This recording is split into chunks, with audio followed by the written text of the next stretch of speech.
بسم الله الرحمن الرحيم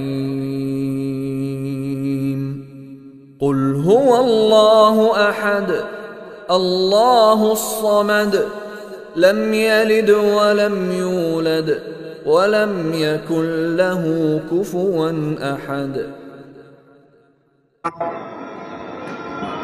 الحمد لله نحمده ونعوذ بالله من شرور أنفسنا ومن سيئات أعمالنا من يهده الله فلا أعوذ بالله من الشيطان الرجيم بسم الله الرحمن الرحيم يا أيها الناس اتقوا ربكم الذي خلقكم من نفس واحدة وخلق منها زوجها وبث منهما رجالا كثيرا ونساء واتقوا الله الذي تساءلون به والأرحام إن الله كان عليكم رقيبا يا أيها الذين آمنوا اتقوا الله قولوا قولا سديدا يصلح لكم أعمالكم ويغفر لكم ذنوبكم ومن يطع الله ورسوله فقد فاز فوزا عظيما. صدق الله العظيم. அளவற்ற அருளாளனும் நிகரில்லாத பேரன்புடையவனுமான அல்லாஹுவின் திருப்பெயரால் ஆரம்பம் செய்கின்றேன். என் அன்பிற்குரிய எல்லாம் அல்ல அல்லாஹ்வின் அடியார்களே, தமிழ்நாடு தௌஹீத் ஜமாத் தஞ்சை வடக்கு மாவட்டம் பண்டாரவாடை கிளை நடத்தக்கூடிய ஒரு சிறப்பிற்குரிய பட்டிமன்ற நிகழ்வில் நாம் எல்லாம் அமர்ந்திருக்கின்றோம்.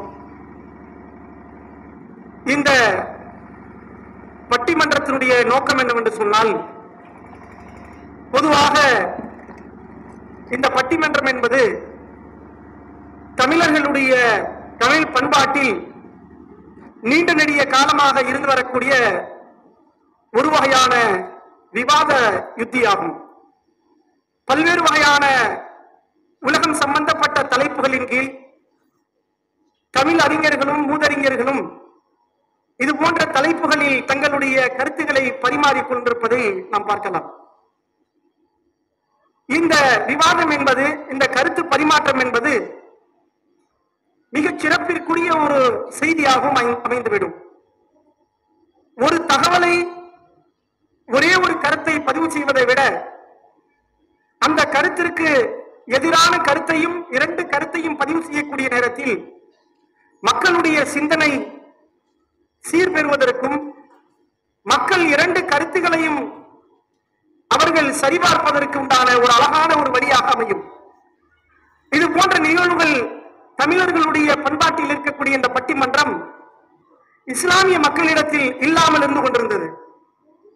என்றைக்கு இந்த தௌஹீதுடைய பிரச்சாரம் நம்முடைய ஜமாத் கையில் எடுத்ததோ, இந்த தௌஹீதுடைய பிரச்சாரத்தில் ஒரு அழகான ஒரு வழிமுறையாக இந்த ஏகத்துவ சிந்தனையை சொல்வதற்கு, அல்லாஹ்வுடைய மார்க்கத்தை எடுத்து சொல்வதற்கு இந்த பட்டிமன்றத்தை தமிழக அளவில் முதலாக மக்களிடத்தில் கொண்டு சேர்த்த ஒரு ஜமாத்தும் நம்முடைய ஜமாத் என்று சொல்லலாம்.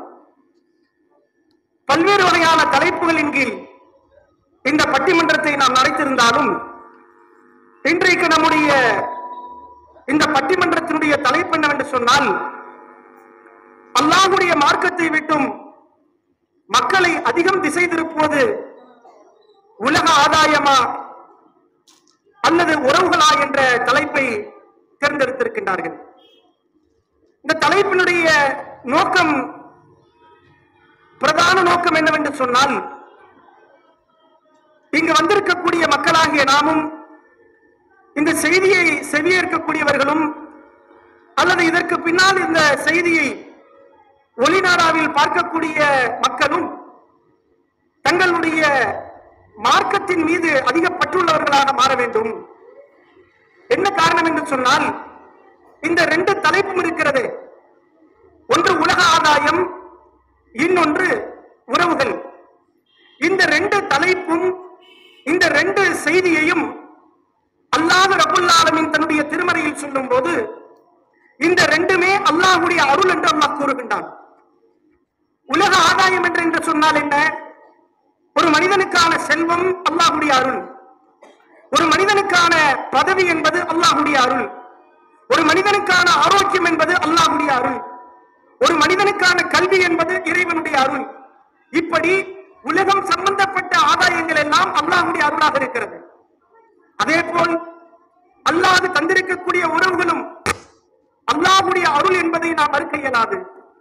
இந்த ரெண்டு அருளையும் அல்லாஹ் அருள் என்று சொன்ன போதிலும் தன்னுடைய திருமறை குர்ஆனில் அல்லாஹ் சொல்லும் போது, யா அய்யுஹல்லதீன ஆமனு, நம்பிக்கை கொண்ட மக்களே, லா துல்ஹிக்கும் அம்வாலுக்கும் வலா அவுலாதுக்கும், உங்களுடைய உறவுகளும் உங்களுடைய பிள்ளைகளும் உங்களுடைய மக்கள் செல்வமும், அம்வாலுக்கும் உங்களுடைய பொருளாதாரமும் அல்லாஹ்வுடைய நினைவை விட்டும் உங்களை திசை திருப்பிவிட வேண்டாம்.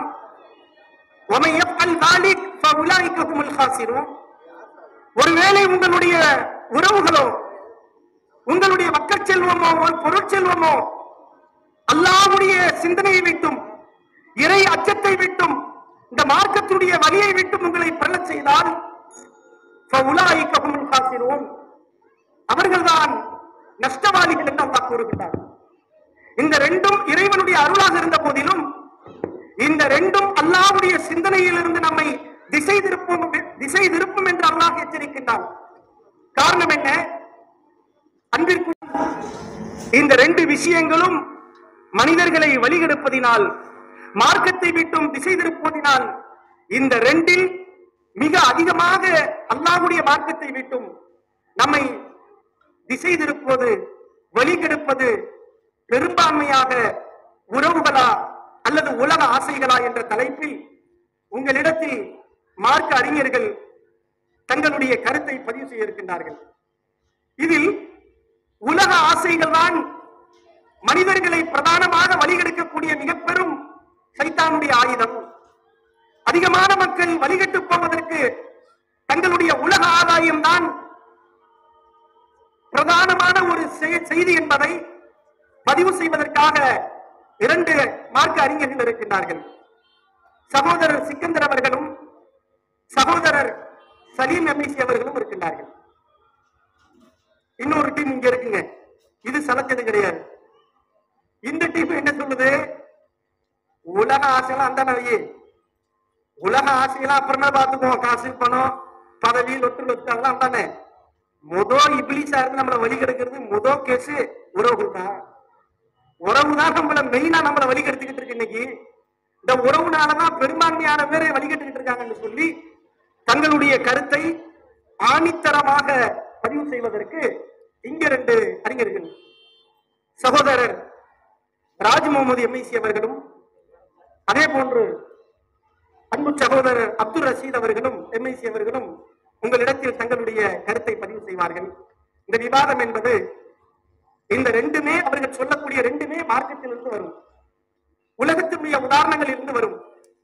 இந்த செய்தியை கேட்கக்கூடிய நாம் முதலில் அல்லாஹ்விடத்தில் பிரார்த்தனை செய்வோம், இறைவா எங்களுக்கு நேர்வழியை தருவாயாக, இந்த ரெண்டிலிருந்தும் எங்களுடைய சிந்தனையை உன்னுடைய மார்க்கத்தின் பக்கம் திருப்புவாயாக என்ற பிரார்த்தனையோடு தங்களுடைய முதன்மையான கருத்தை பதிவு செய்யக்கூடிய தரப்பு யார் என்பதை டாஸ் மூலியமா பாத்தீங்களா?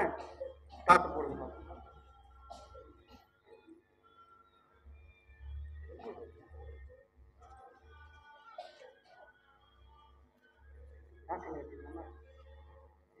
யாத்திமை காத்து இல்லையோ அப்பா இருக்கிறார் பாருங்க.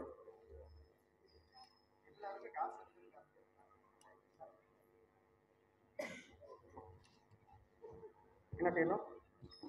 யார் கேட்கிறார்? நீங்க தான் கேட்கணுமா? ஹெட்டு தான் பாருங்க. யார் கத்துது?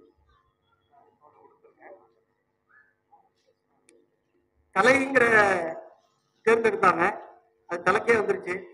அதாவது என்ன ஆச்சுங்க? வாய்ப்பை வந்து அவங்களுக்கு எதிர நிக்க அவங்க என்ன செய்யறாங்க? வாய்ப்பை கொடுக்குறாங்க. அதாவது யாருக்கு வாய்ப்பு வருதோ ஒன்று அவர்களே பேசலாம் அல்லது எதிரணிக்கு அவர்கள் வாய்ப்பு தரலாம். அந்த அடிப்படையில் இவர்கள் எதிரணின்னு அவங்க சொல்றாங்க. ஆனா ரெண்டுக்கு ரெண்டு எதிரணி தான். இப்ப அவன் அந்த அடிப்படையில இப்பொழுது உலக ஆசைகளே என்ற தலைப்பில் அந்த அணியிலிருந்து சகோதரர் மாவட்ட துணைத் தலைவர் சிக்கந்தர் அவர்கள் தன்னுடைய கருத்தை ஆணித்தரமாக பதிவு செய்வார்கள்.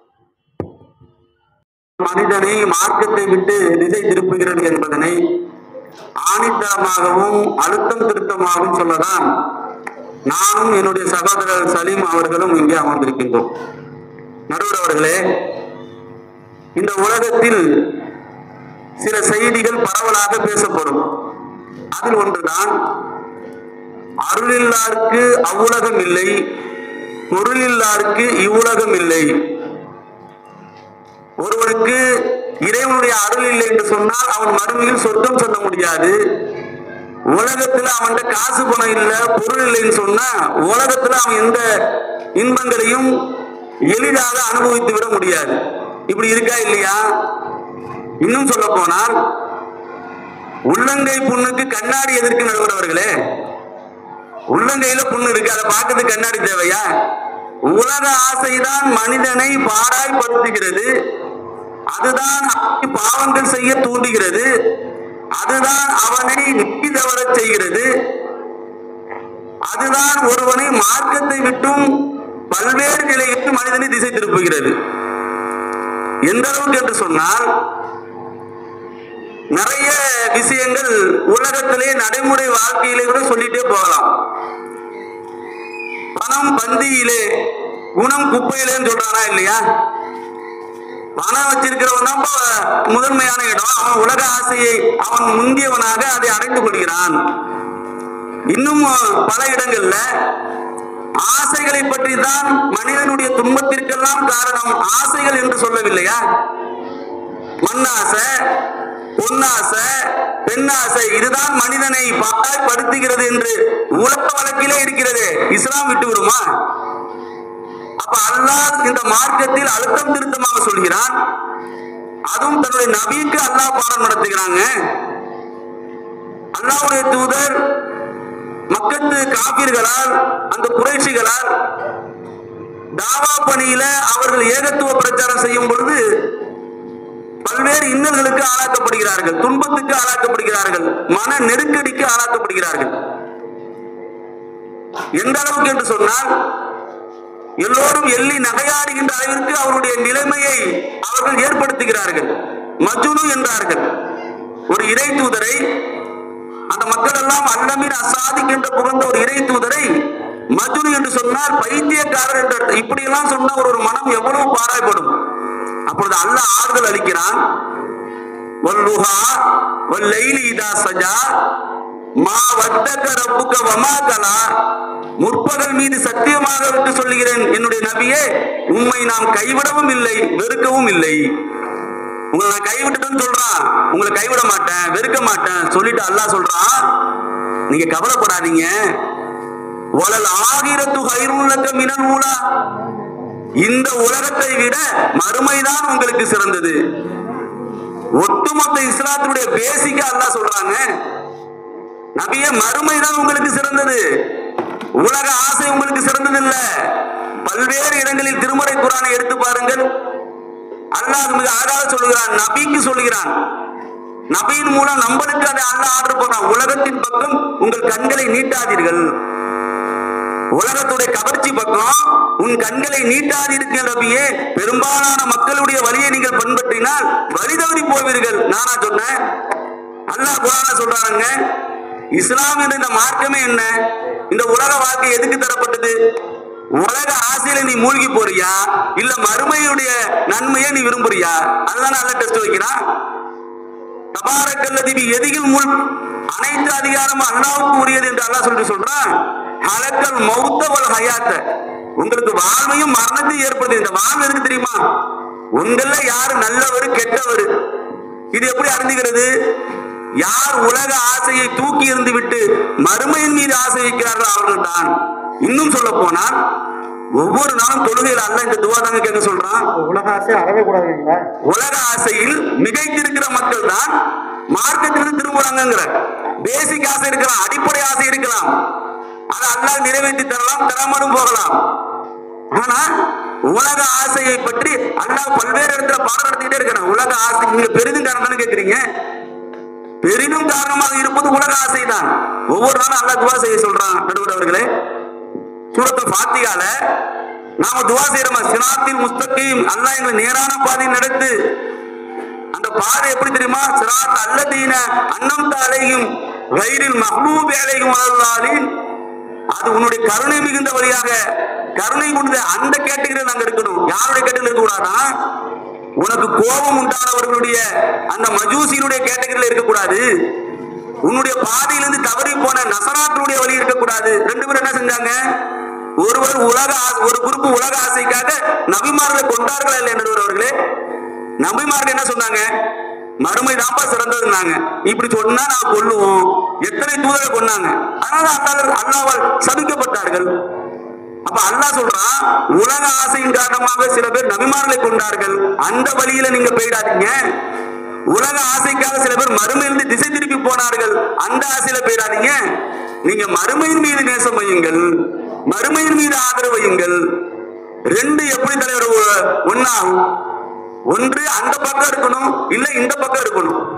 மறுமையின் மீது ஆசை வைக்கின்ற மக்கள் தான் உலக ஆசையிலிருந்து அவர்கள் தங்களை கட்டுப்படுத்திக் கொள்வார்கள். அப்ப உலக ஆசைதான் மனிதனை பாழாய்படுத்துகிறது. அதுதான் மார்க்கத்தை விட்டு மனிதனை திசை திருப்பது.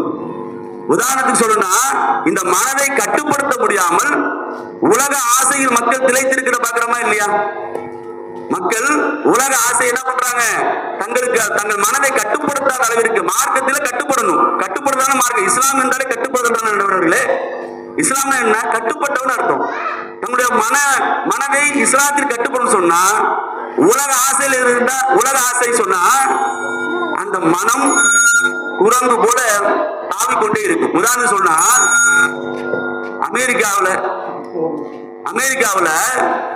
நடந்த ஒரு சம்பவம் பத்திரிகையிலே வந்த செய்தி.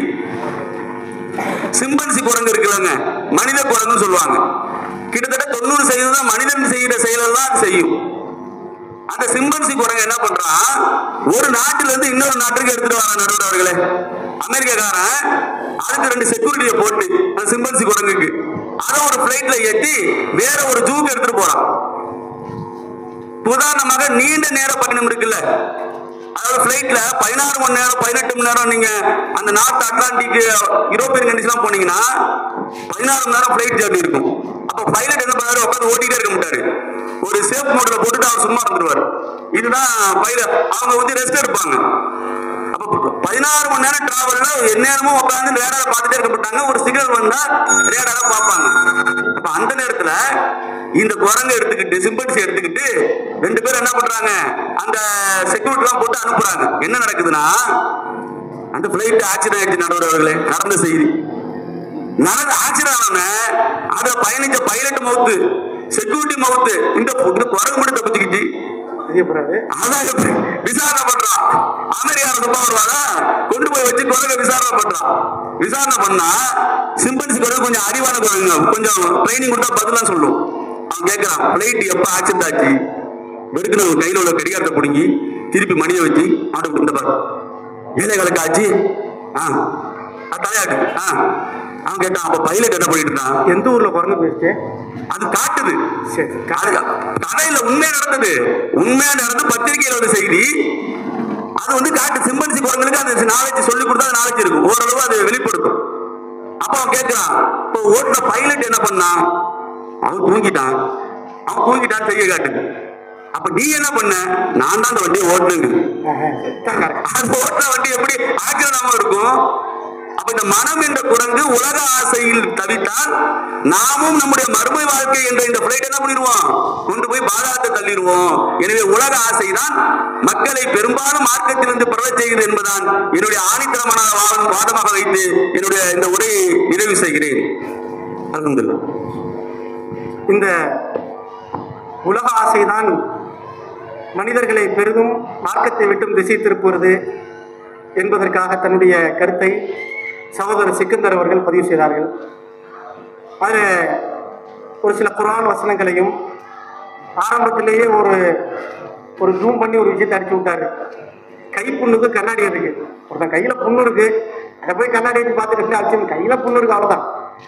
அப்ப கை புண்ணுக்கு கண்ணாடி இருக்கு அப்படின்னா தெளிவா தெரியுது மனுஷன் வழிகட்டு போறதுக்கு உலக ஆதாயம் தான். அது அல்லாம கடைசியா சிம்பனி எல்லாம் விட்டாரு. அது பிளைட்டை குரங்கு என்ன செய்யுது? இப்படிதான் நிறைய பிளைட்டு காலி பண்றாங்கன்னு நினைக்கிறேன். குரங்கு ஓட்ட சொல்லிவிட்டு பைலட் தூங்கிறாங்க போல இருக்கு. எங்க பார்த்தாலும் பிளைட் வெடிக்குது, எல்லாத்தையும் செக் பண்ணணும் தலைவர். இப்ப தங்களுடைய கருத்தை பதிவு செய்வதற்காக உலக ஆதாயத்தை விட நம்மள இறையச்சத்தை விட்டு திசை திருப்போது உறவுகள் தான் ரொம்ப மோசமான விஷயமா இருக்கு. உறவு தான் நம்மள அல்லாஹ்வுடைய மார்க்கத்தை ஃபாலோ பண்ண முடியாம நம்முடைய ஈமானை பலகீனப்படுத்தக்கூடிய விஷயம் என்பதை உறவுகளே என்ற கருத்துக்களை பதிவு செய்வதற்காக சகோதரர் ராஜ் முகமது எம்எல்சி அவர்கள் தங்களுடைய வாதத்தை தொடங்குவார்கள். அஸ்ஸலாமு அலைக்கும் வரஹ்மத்துல்லாஹி வபரகாத்துஹு. அல்ஹம்துலில்லாஹி ரப்பில் ஆலமீன் வல் ஆகிபத்து லில் முத்தகீன் வஸ்ஸலாத்து வஸ்ஸலாமு அலா சய்யிதினா முஹம்மதின் வ ஆலிஹி வ ஸஹ்பிஹி. கணியத்துக்குரிய எல்லா வல்ல அல்லாஹ்வின் நல்லடியார்களே, மார்க்கத்தை விட்டு திசை திருப்புவது பெரிதும் காரணம் உலக ஆசையை விட அதிக முக்கியத்துவமாக இருக்கக்கூடியது உறவுதான். உறவுகளை பற்றி இஸ்லாம் சொல்லக்கூடிய ஒரு சிறு தகவலையும் நாம் தெரிந்து கொள்ள வேண்டும். நபிகள் நாயகம் ஸல்லல்லாஹு அலைஹி வஸல்லம் அவர்கள் ஒரு சபையில இருக்கிறார்கள். ஒரு நபித்தோழர் அல்லாஹ்வின் தூரிடத்தில் வந்து, யா ரசூலுல்லாஹ் இன்னலி தராயத்தன், எனக்கு சில உறவினர்கள் இருக்கின்றார்கள், அஸ்லீஹு வ யக்தூனி, அந்த உறவினர்களை நான் இணைத்து வாழ்ந்தால் அந்த உறவினர்கள் என்னை துண்டித்து வாழக்கூடியவராக இருக்கிறார்கள். அந்த உறவினர்களுக்கு நான் நன்மைகள் செய்தால், என்னை துண்டித்து வாழும் பொழுது அந்த உறவினர்களுக்கு நான் நன்மைகள் செய்தால் அந்த உறவினர்கள் எனக்கு தீமை செய்கின்றார்கள். அவர்கள் எனக்கு தீமை செய்யும் பொழுது வஹலும் அன்பும் வயதுகளூன அடைய, அதை நான் பொறுத்து கொண்டால், சகித்து கொண்டால் என்னை முட்டாளாகவும் மடையனாகவும் கருதுகின்றார்கள். யா ரசூலுல்லாஹ், இந்த தருணத்தில் என்னுடைய உறவினர்களை நான் இணைத்து வாழ வேண்டுமா அல்லது உறவுகளை துண்டித்து வாழ வேண்டுமா என்று அந்த நபித்தோழர் கேட்கின்றார். அல்லாஹ்வின் தூதவர்கள், நீங்கள் சொல்வதை போன்று அந்த உறவினருடைய நடைமுறைகள் இருந்தால் அந்த உறவுகளை நீங்கள் இணைத்து வாழுங்கள். உங்களுக்கு எதிராக, அவர்களுக்கு எதிராக உங்களுக்கு ஒரு ஆதரவாக இறைவன் உதவியாளனை அனுப்பி கொண்டே இருப்பான் என்ற ஒரு செய்தி முஸ்லிமிலே 4640வது செய்தியாக இடம்பெறுகிறது. இதுல சொல்லக்கூடிய கருத்து என்ன? நீங்கள் உலகத்தில் வாழும் பொழுது உங்களுக்கு உறவினர்கள் இருப்பார்கள். அந்த உறவின் மூலமாக பல்வேறு துன்பங்கள், பல்வேறு கஷ்டங்கள், சிரமங்கள் வரும். என்னதான் சிரமத்தை நீங்கள் சந்திக்கக்கூடியவராக இருந்தாலும் அந்த உறவுகளை நீங்கள் இணைத்து வாழ வேண்டும். உறவுகளை நீங்கள் துண்டித்து வாழக்கூடாது என்பதுதான் இஸ்லாம் சொல்லக்கூடிய முதன்மையான கருத்தாக இருக்கிறது. நாம் உறவுகளை இணைத்து வாழுகின்றோம். உறவுகளை இணைத்து வாழும் பொழுது அதே உறவினர்கள் மார்க்கத்துக்கு மாறாக பல்வேறு காரியங்களை நமக்கு ஆர்வம் காட்டக்கூடியவராக, திசை திருப்பக்கூடியவராக இருப்பார்கள். ஒருவர் திருமணத்தை முடிக்கின்றார். திருமணத்தை முடிப்பதற்கு முன்னால் கொள்கையில் உறுதியாக இருக்கக்கூடிய அந்த நபருடைய நிலையை எடுத்துக்கொள்வோம். பெண் பார்க்க சொல்வார். நாமளும் வரிசையாக, காலங்காலமாக, மாதமாக அல்லது வருடமாக அவருக்கு பெண் பார்க்க சொல்லிக் கொண்டே இருப்போம். இல்ல பாய், பொண்ணு, இந்த பொண்ணு வேணாம், அந்த பொண்ணு வேணாம், இது வேணாம், அது வேணாம் என்று சொல்லிக்கொண்டே இருப்பார். இறுதியாக என்ன என்ற காரணத்தை கேட்கும் பொழுது, பொண்ணு கருப்பா இருக்கு, பொண்ணு குட்டையா இருக்கு, பொண்ணு பார்க்கறதுக்கு ஒரு லட்சணமா இல்லை. ஏன்பா, இது கொள்கையை பார்க்க வேண்டியதானே? இல்ல, என்னுடைய சகோதரி வெள்ளையா இருக்கக்கூடியவங்க, என்னுடைய தாயார் வெண்மையை விரும்பக்கூடியவர்கள், வெள்ளையா இருக்கக்கூடிய ஒரு பெண்ணை பார்த்தால் நான் முடித்துக் கொள்கிறேன் என்று சொல்லக்கூடிய ஒரு நிலை எங்கே உருவாகிறது? அந்த உறவினர்கள் கொள்கையில் உறுதியாக இருக்கக்கூடிய அந்த நபரை கூட திசை திருப்பக்கூடிய நிலை யாரிடத்தில் இருக்கிறது? அவருடைய பெற்றோர்கள், அவருடைய உறவினர்கள். அதே திருமணத்தில் வரும் பொழுது, திருமணம் என்ற ஒரு நிலைக்கு தள்ளப்படும் பொழுது திருமணத்தை பற்றி, எளிமையை பற்றி அதிகமாக பேசியிருப்பார்கள். ஆனால் திருமணத்தை ஆடம்பரமாக முடிக்கக்கூடிய ஒரு சூழ்நிலை. காரணம், என்னுடைய உறவினர்கள் என்னை பற்றி தவறாக பேசுவார்கள், என்னிடத்தில் பொருளாதாரம் நிறைந்த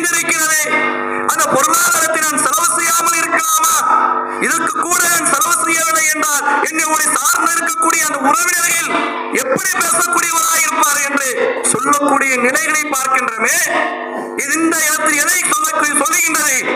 செல்வத்தை பற்றி சொல்லப்படுகின்றதா, இல்லது என்னுடைய உறவினரையில் இதை தவறாக பேசுவார் என்ற கருத்து அந்த இடத்திலே வருகிறதா? அந்த உறவினர்கள் எங்களை திசை திருப்பக்கூடியவராக இருக்கிறார்கள், அந்த உறவினர்கள் எங்களை பற்றி தவறாக பேசுவார் என்ற சித்தாந்தம், அந்த சிந்தனை அவருடைய உள்ளத்தில் ஆழமாக இருக்கக்கூடிய காரணத்தினால்தான் அவர்கள் அந்த வரதட்சணை திருமணமாக இருந்தாலும், ஆடம்பர திருமணமாக இருந்தாலும், பெண் பார்ப்பதாக இருந்தாலும் அவர்கள் செய்யக்கூடிய ஒரு நிலைகளை நாம் பார்க்கலாம். வட்டியை பற்றி நாம் கேள்விப்பட்டிருப்போம். வட்டியை பற்றி அல்லாஹ் பல்வேறு இடங்களில் கடுமையாக விமர்சிக்கக்கூடியவராக இருக்கிறார். யார் வட்டியை வாங்கக்கூடியவராக இருக்கிறார்களோ அவர் அல்லாஹ்வுக்கும் அல்லாஹ்வுடைய தூதருக்கும் எதிராக போர் பிரகடனத்தை அறிவிக்கக்கூடியவர். ஆனா வட்டி எப்படிலாம் வாங்கக்கூடியவராக இருக்கிறோம், எந்தெந்த சூழ்நிலையை வாங்குறோம்? என்னுடைய மகனுடைய படிப்பு, என்னுடைய மகளுடைய படிப்பு, மேல் படிப்பிற்காக நான் வட்டி வாங்க வேண்டும். வேற என்ன செய்வது பாய்? வேற வழி இல்லை. என்னுடைய மகளை நான் படிக்க வைக்க வேண்டும் என்றால், என்னுடைய மகளை நான் படிக்க வைக்க வேண்டும் என்றால் அவர்களுக்கு வட்டி வாங்காமல் நான் படிக்க வைக்க முடியுமா? அதில் போய் வட்டியில விழுகின்றார்கள். மகள் என்ற உறவின் மூலமாக அவர்கள் வட்டி வாங்கக்கூடிய ஒரு சூழ்நிலையை பார்க்கிறேனே. அதே தன்னுடைய மகளுக்கு திருமணத்தை முடித்துக் கொடுக்கும் பொழுது வட்டியை வாங்கி அதன் மூலமாக பல்வேறு பொருளாதாரத்தை செலவு செய்து அந்த வட்டியை கொடுக்க முடியாமல் சிரமப்படக்கூடிய எத்தனையோ பெற்றோர்களை பார்க்கின்றோம். ஏன் வாங்குகின்றார்கள்? தன்னுடைய உறவுகளை இணைத்து வாழ வேண்டும் என்பதற்காக அந்த உறவு வட்டி வாங்க சொல்லுகின்றார்களே என்ற சிந்தனை அவருடைய உள்ளத்திலே இல்லை. அல்லது வீடு கட்டுவார்கள், வட்டியே வாங்கக்கூடாது, ஏதோ முடிஞ்ச வரைக்கும் வீடு கட்ட வேண்டும் என்ற சிந்தனை இருக்கும். 2 வரைக்கும் வந்திருப்பார். பூசுவதற்கு பொருளாதாரம் இருக்காது, அல்லது டைல்ஸ் போடுவதற்கு பொருளாதாரம் இருக்காது. தன்னுடைய மனைவி, தன்னுடைய தாயா, தன்னுடைய நகையை கட்டி கொடுத்து இது வட்டிக்கு நிலை, வட்டிக்கு வைத்து அந்த பொருளாதாரத்தின் மூலமாக உன்னுடைய வீடை நீ முழுமைப்படுத்திக் கொள் என்று சொல்லக்கூடிய எத்தனை நபர்களை கவனிக்கிறோம். நடைமுறையில் இருக்கிறது, யதார்த்த சூழ்நிலையில் இருக்கிறது. அல்லது புதியதாக திருமணத்தை முடித்தவர், அல்லது தன்னுடைய வீடை விட்டு வெளியே சென்று வேற வீட்டில் தனி குடித்தனத்தும் இருக்கக்கூடியவர்கள், வீட்டுக்கு தேவையான எல்லா பொருளும் தேவைப்படும். தேவைப்படும் பொழுது பொருளாதாரம் இருக்காது. அதற்கு நவீன வட்டியின் மூலமாக இருக்கக்கூடிய 0% என்று சொல்லக்கூடிய இஎம்ஐயில் போய் பொருளாதாரத்தை வாங்கின்றாரா இல்லையா? மனைவி கஷ்டப்படுகின்றார், சிரமப்படுவார். அவருக்கு வெறும் தலையில் படுக்க வைக்க முடியாது, கட்டில் இஎம்ஐ. அவர்கள் துவைக்கிறதுக்கு சிரமப்படுகின்றார்கள், துணி துவைக்கிறதுக்கு மிஷின் தேவை, அதற்கு தேவையான இஎம்ஐ. அதில் செல்போன் இல்லை, அது செல்போன் வாங்குவதற்கு இஎம்ஐ. இப்படி ஒவ்வொரு தருணத்திலும் அந்த இஎம்ஐ வாங்கி அவர்கள் வட்டி கட்டக்கூடிய ஒரு சூழ்நிலையை உருவாக்கக்கூடிய நிலை யாரிடத்தில் ஏற்படுகிறது? உலக ஆசை வருகிறது. அந்த உலக ஆசை யாரிடமிருந்து வருகிறது? பொருளாதாரத்தை சேகரிக்க வேண்டும், செல்வத்தை சேகரிக்க வேண்டும். நம்முடைய ஊரில் இருந்து நம்முடைய சகோதரர், நம்முடைய கணவன்மார்கள், நம்முடைய பெற்றோர்கள் வெளிநாட்டிலே இருப்பார்கள். ஐவர தொழுகை இருக்காது, அவர்கள் வணக்க வழிபாடுகளை செலுத்த மாட்டார்கள். காரணம், என்னுடைய குடும்பத்தில் இருக்கக்கூடியவர்கள் பொருளாதாரத்தில் நிறைந்திருக்க வேண்டும், நல்ல நிலையில் இருக்க வேண்டும் என்பதற்காக செல்வத்தை சேகரிக்கிறார்களே. எந்த அடிப்படையில்? தன்னுடைய உறவினருக்காக. இஸ்லாம் சொல்லக்கூடிய கருத்து என்னவென்று தெரியுமா? இறைவன் சொல்லுகின்றார் 9வது அத்தியாயம் 24வது வசனத்திலே, அது சுருக்கமாக சொல்லுகிறேன். இன் கான ஆபாவுக்கும் அபுனாவுக்கும் வ இஹ்வானுக்கும் அஸ்வாஜுக்கும் அஷீரத்துக்கும். நபியே, அல்லாஹ்வையும் அல்லாஹ்வுடைய தூதருக்கு எதிராக யார் இந்த உலகத்திலே வாழும் பொழுது அவருடைய மகன், மகள், பெற்றோர்கள், பிள்ளைகள், மனைவிமார்கள், அவருடைய சகோதரர்கள், அவருடைய குடும்பத்தார்களை நேசிக்கக்கூடியவராக இருக்கிறாரோ அவர்கள் சிந்திக்கட்டும், அவர்கள் விலகிக் கொள்ளட்டும். அல்லாஹ்வையும் அல்லாஹ்வுடைய தூதரையும் முதன்மைப்படுத்த வேண்டும். அதை விட்டுவிட்டு உலக ஆதாயத்திற்காக தன்னுடைய குடும்பத்தார்களை விரும்பக்கூடியவராக இருந்தால் அல்லாஹ்வுடைய வேதனை அவர்களுக்கு உருவாகும். அல்லாஹ்வுடைய வேதனை இறைவன் அதனை அருள்வான் என்று இறைவன் அந்த வசனத்திலே சொல்லுகின்றார். செல்வத்திற்கு முன்னால் தன்னுடைய உறவை பற்றி சொல்லுகின்றார். செல்வமா உறவா? அந்த உறவுக்கு முன்னால்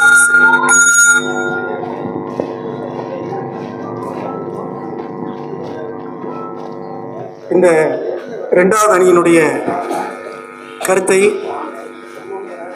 ஆணித்தரமான சொல்லும் இல்லை, அது உண்மையிலேயே ஆணித்தரமாக தன்னுடைய கம்பீரமான குரல் வளத்தாலும் கம்பீரமான தகவல் மூலமாகவும் பதிவு செய்திருக்கின்றார். அதில் ரொம்ப முக்கியமான ஒரு செய்தி, ஒரு அழகான செய்தி ஒன்று சொன்னதை நம்ம கவனிக்கலாம். எவ்வளவுதான் மார்க்கம் தெரிந்தவராக இருந்தால் கூட எதிரணி உங்களுக்கு தான். எவ்வளவுதான் மார்க்கம் தெரிஞ்சிருந்தாலும் இருந்தா கூட அவன் நெஸ்காபி கலர்ல இருந்தா கூட பொண்ணு எப்படி கேட்கிறாங்க, ஒன்றை கலர் அப்படி நிலவு கலர் இல்ல வெள்ளை பொண்ணு கொஞ்சம் வெள்ளையா பாருங்க பாய். நம்மள்கிட்டயே பொண்ணு எப்படிப்பா பாக்குற, நம்மகிட்ட சொல்லுவாங்கல்ல பாய் தவிது பொண்ணு தான் சொல்லுங்க, எப்படிப்பா பொண்ணு நல்லா போதி படிச்சிருக்கும் பாய், பிள்ளை மட்டும் வெள்ளையா இருக்கு. எல்லாருமே வெள்ளையா கேட்டா அப்ப மானரமா இருக்கிறவங்கள யாரு கல்யாணம் பண்றோம்? முதல் கேள்வி. இரண்டாவது, அல்லாஹ்வுடைய தூதர் அவர்கள் மிக அழகாக சொன்னாங்க. இந்த ஹதீஸ்லாம் தெரியும், முஸ்லீமாக பிறந்த பல பேருக்கு தெரியும். என்ன சொன்னாங்க ரசூல் ஸல்லல்லாஹு அலைஹி வஸல்லம் அவர்கள்? ஒரு பெண் 4 விஷயத்திற்கு மனம் முடிக்கப்படுகின்றார். அவளுடைய செல்வம், அவருடைய பொருளாதாரம், அவருடைய குலப்பெருமை. 4வது என்ன தலைவர? 4வது அவளுடைய அழகுக்காக, ஒரு ஜமாலியா. எல்லாமே அழகு அழகு, அதுவும் அழகுல வேற எதுவுமே கேட்கறது இல்லைங்க. வெள்ளை பொண்ணு. அவன் மார்க்கத்தை விட்டு ரசூல் ஸல்லல்லாஹு அலைஹி வஸல்லம் சொன்ன மார்க்கத்தை சொன்னார்களே, பல்பல் பிதாத்தி தீன், தீனை தேர்ந்தெடுங்கள் என்று சொன்னாங்களே, எல்லாம் அவன் உறவுகள்னால வர்றது. மனைவின்னு ஒரு உறவு வரணுன்றதுக்காக வேண்டி மார்க்கத்தெல்லாம் பார்க்கறது கிடையாது. எனக்கு வெள்ளை பொண்ணா வேணும், கடைசியில வெள்ளை பொண்ணா வாங்கி மிதி வாங்கி நம்மள்கிட்டயே வந்து மறுபடியும் பஞ்சாயத்துக்கு வருது. பாய் ரொம்ப உதைக்கிறா பாய் தாங்கல வந்துருச்சா. அவன் அந்த மாதிரி வெள்ளை போறது அளவுக்கு மார்க்கத்தை விட்டு கொடுக்கக்கூடிய அளவுக்கு இன்றைக்கு வர்றதுன்னா இது உலக ஆதாயம் தானப்பா, இதுக்கு என்ன பதில் சொல்றீங்கன்னு கேட்கிற மாதிரி உறவுகள் தானே இப்ப நம்மள என்ன சொல்றது, நம்ம டைவர்ட் பண்ணுது, உலக ஆசை தானே என்கிற மாதிரி உங்கள்கிட்ட கேட்டிருக்கிறாரு. இப்ப இதுக்கு சரியா பதில் சொல்றதுக்கு வெள்ளை பொண்ணு ஏன் கேட்கிறான், அவன் என்ன இருக்குனாலும் அவன் கேட்கலாம் அப்படின்னு பதில் சொல்றதுக்கு சகோதரர் சலீம் எம்ஏசி அவர்கள் தங்களுடைய கருத்தை பதிவு செய்வார்.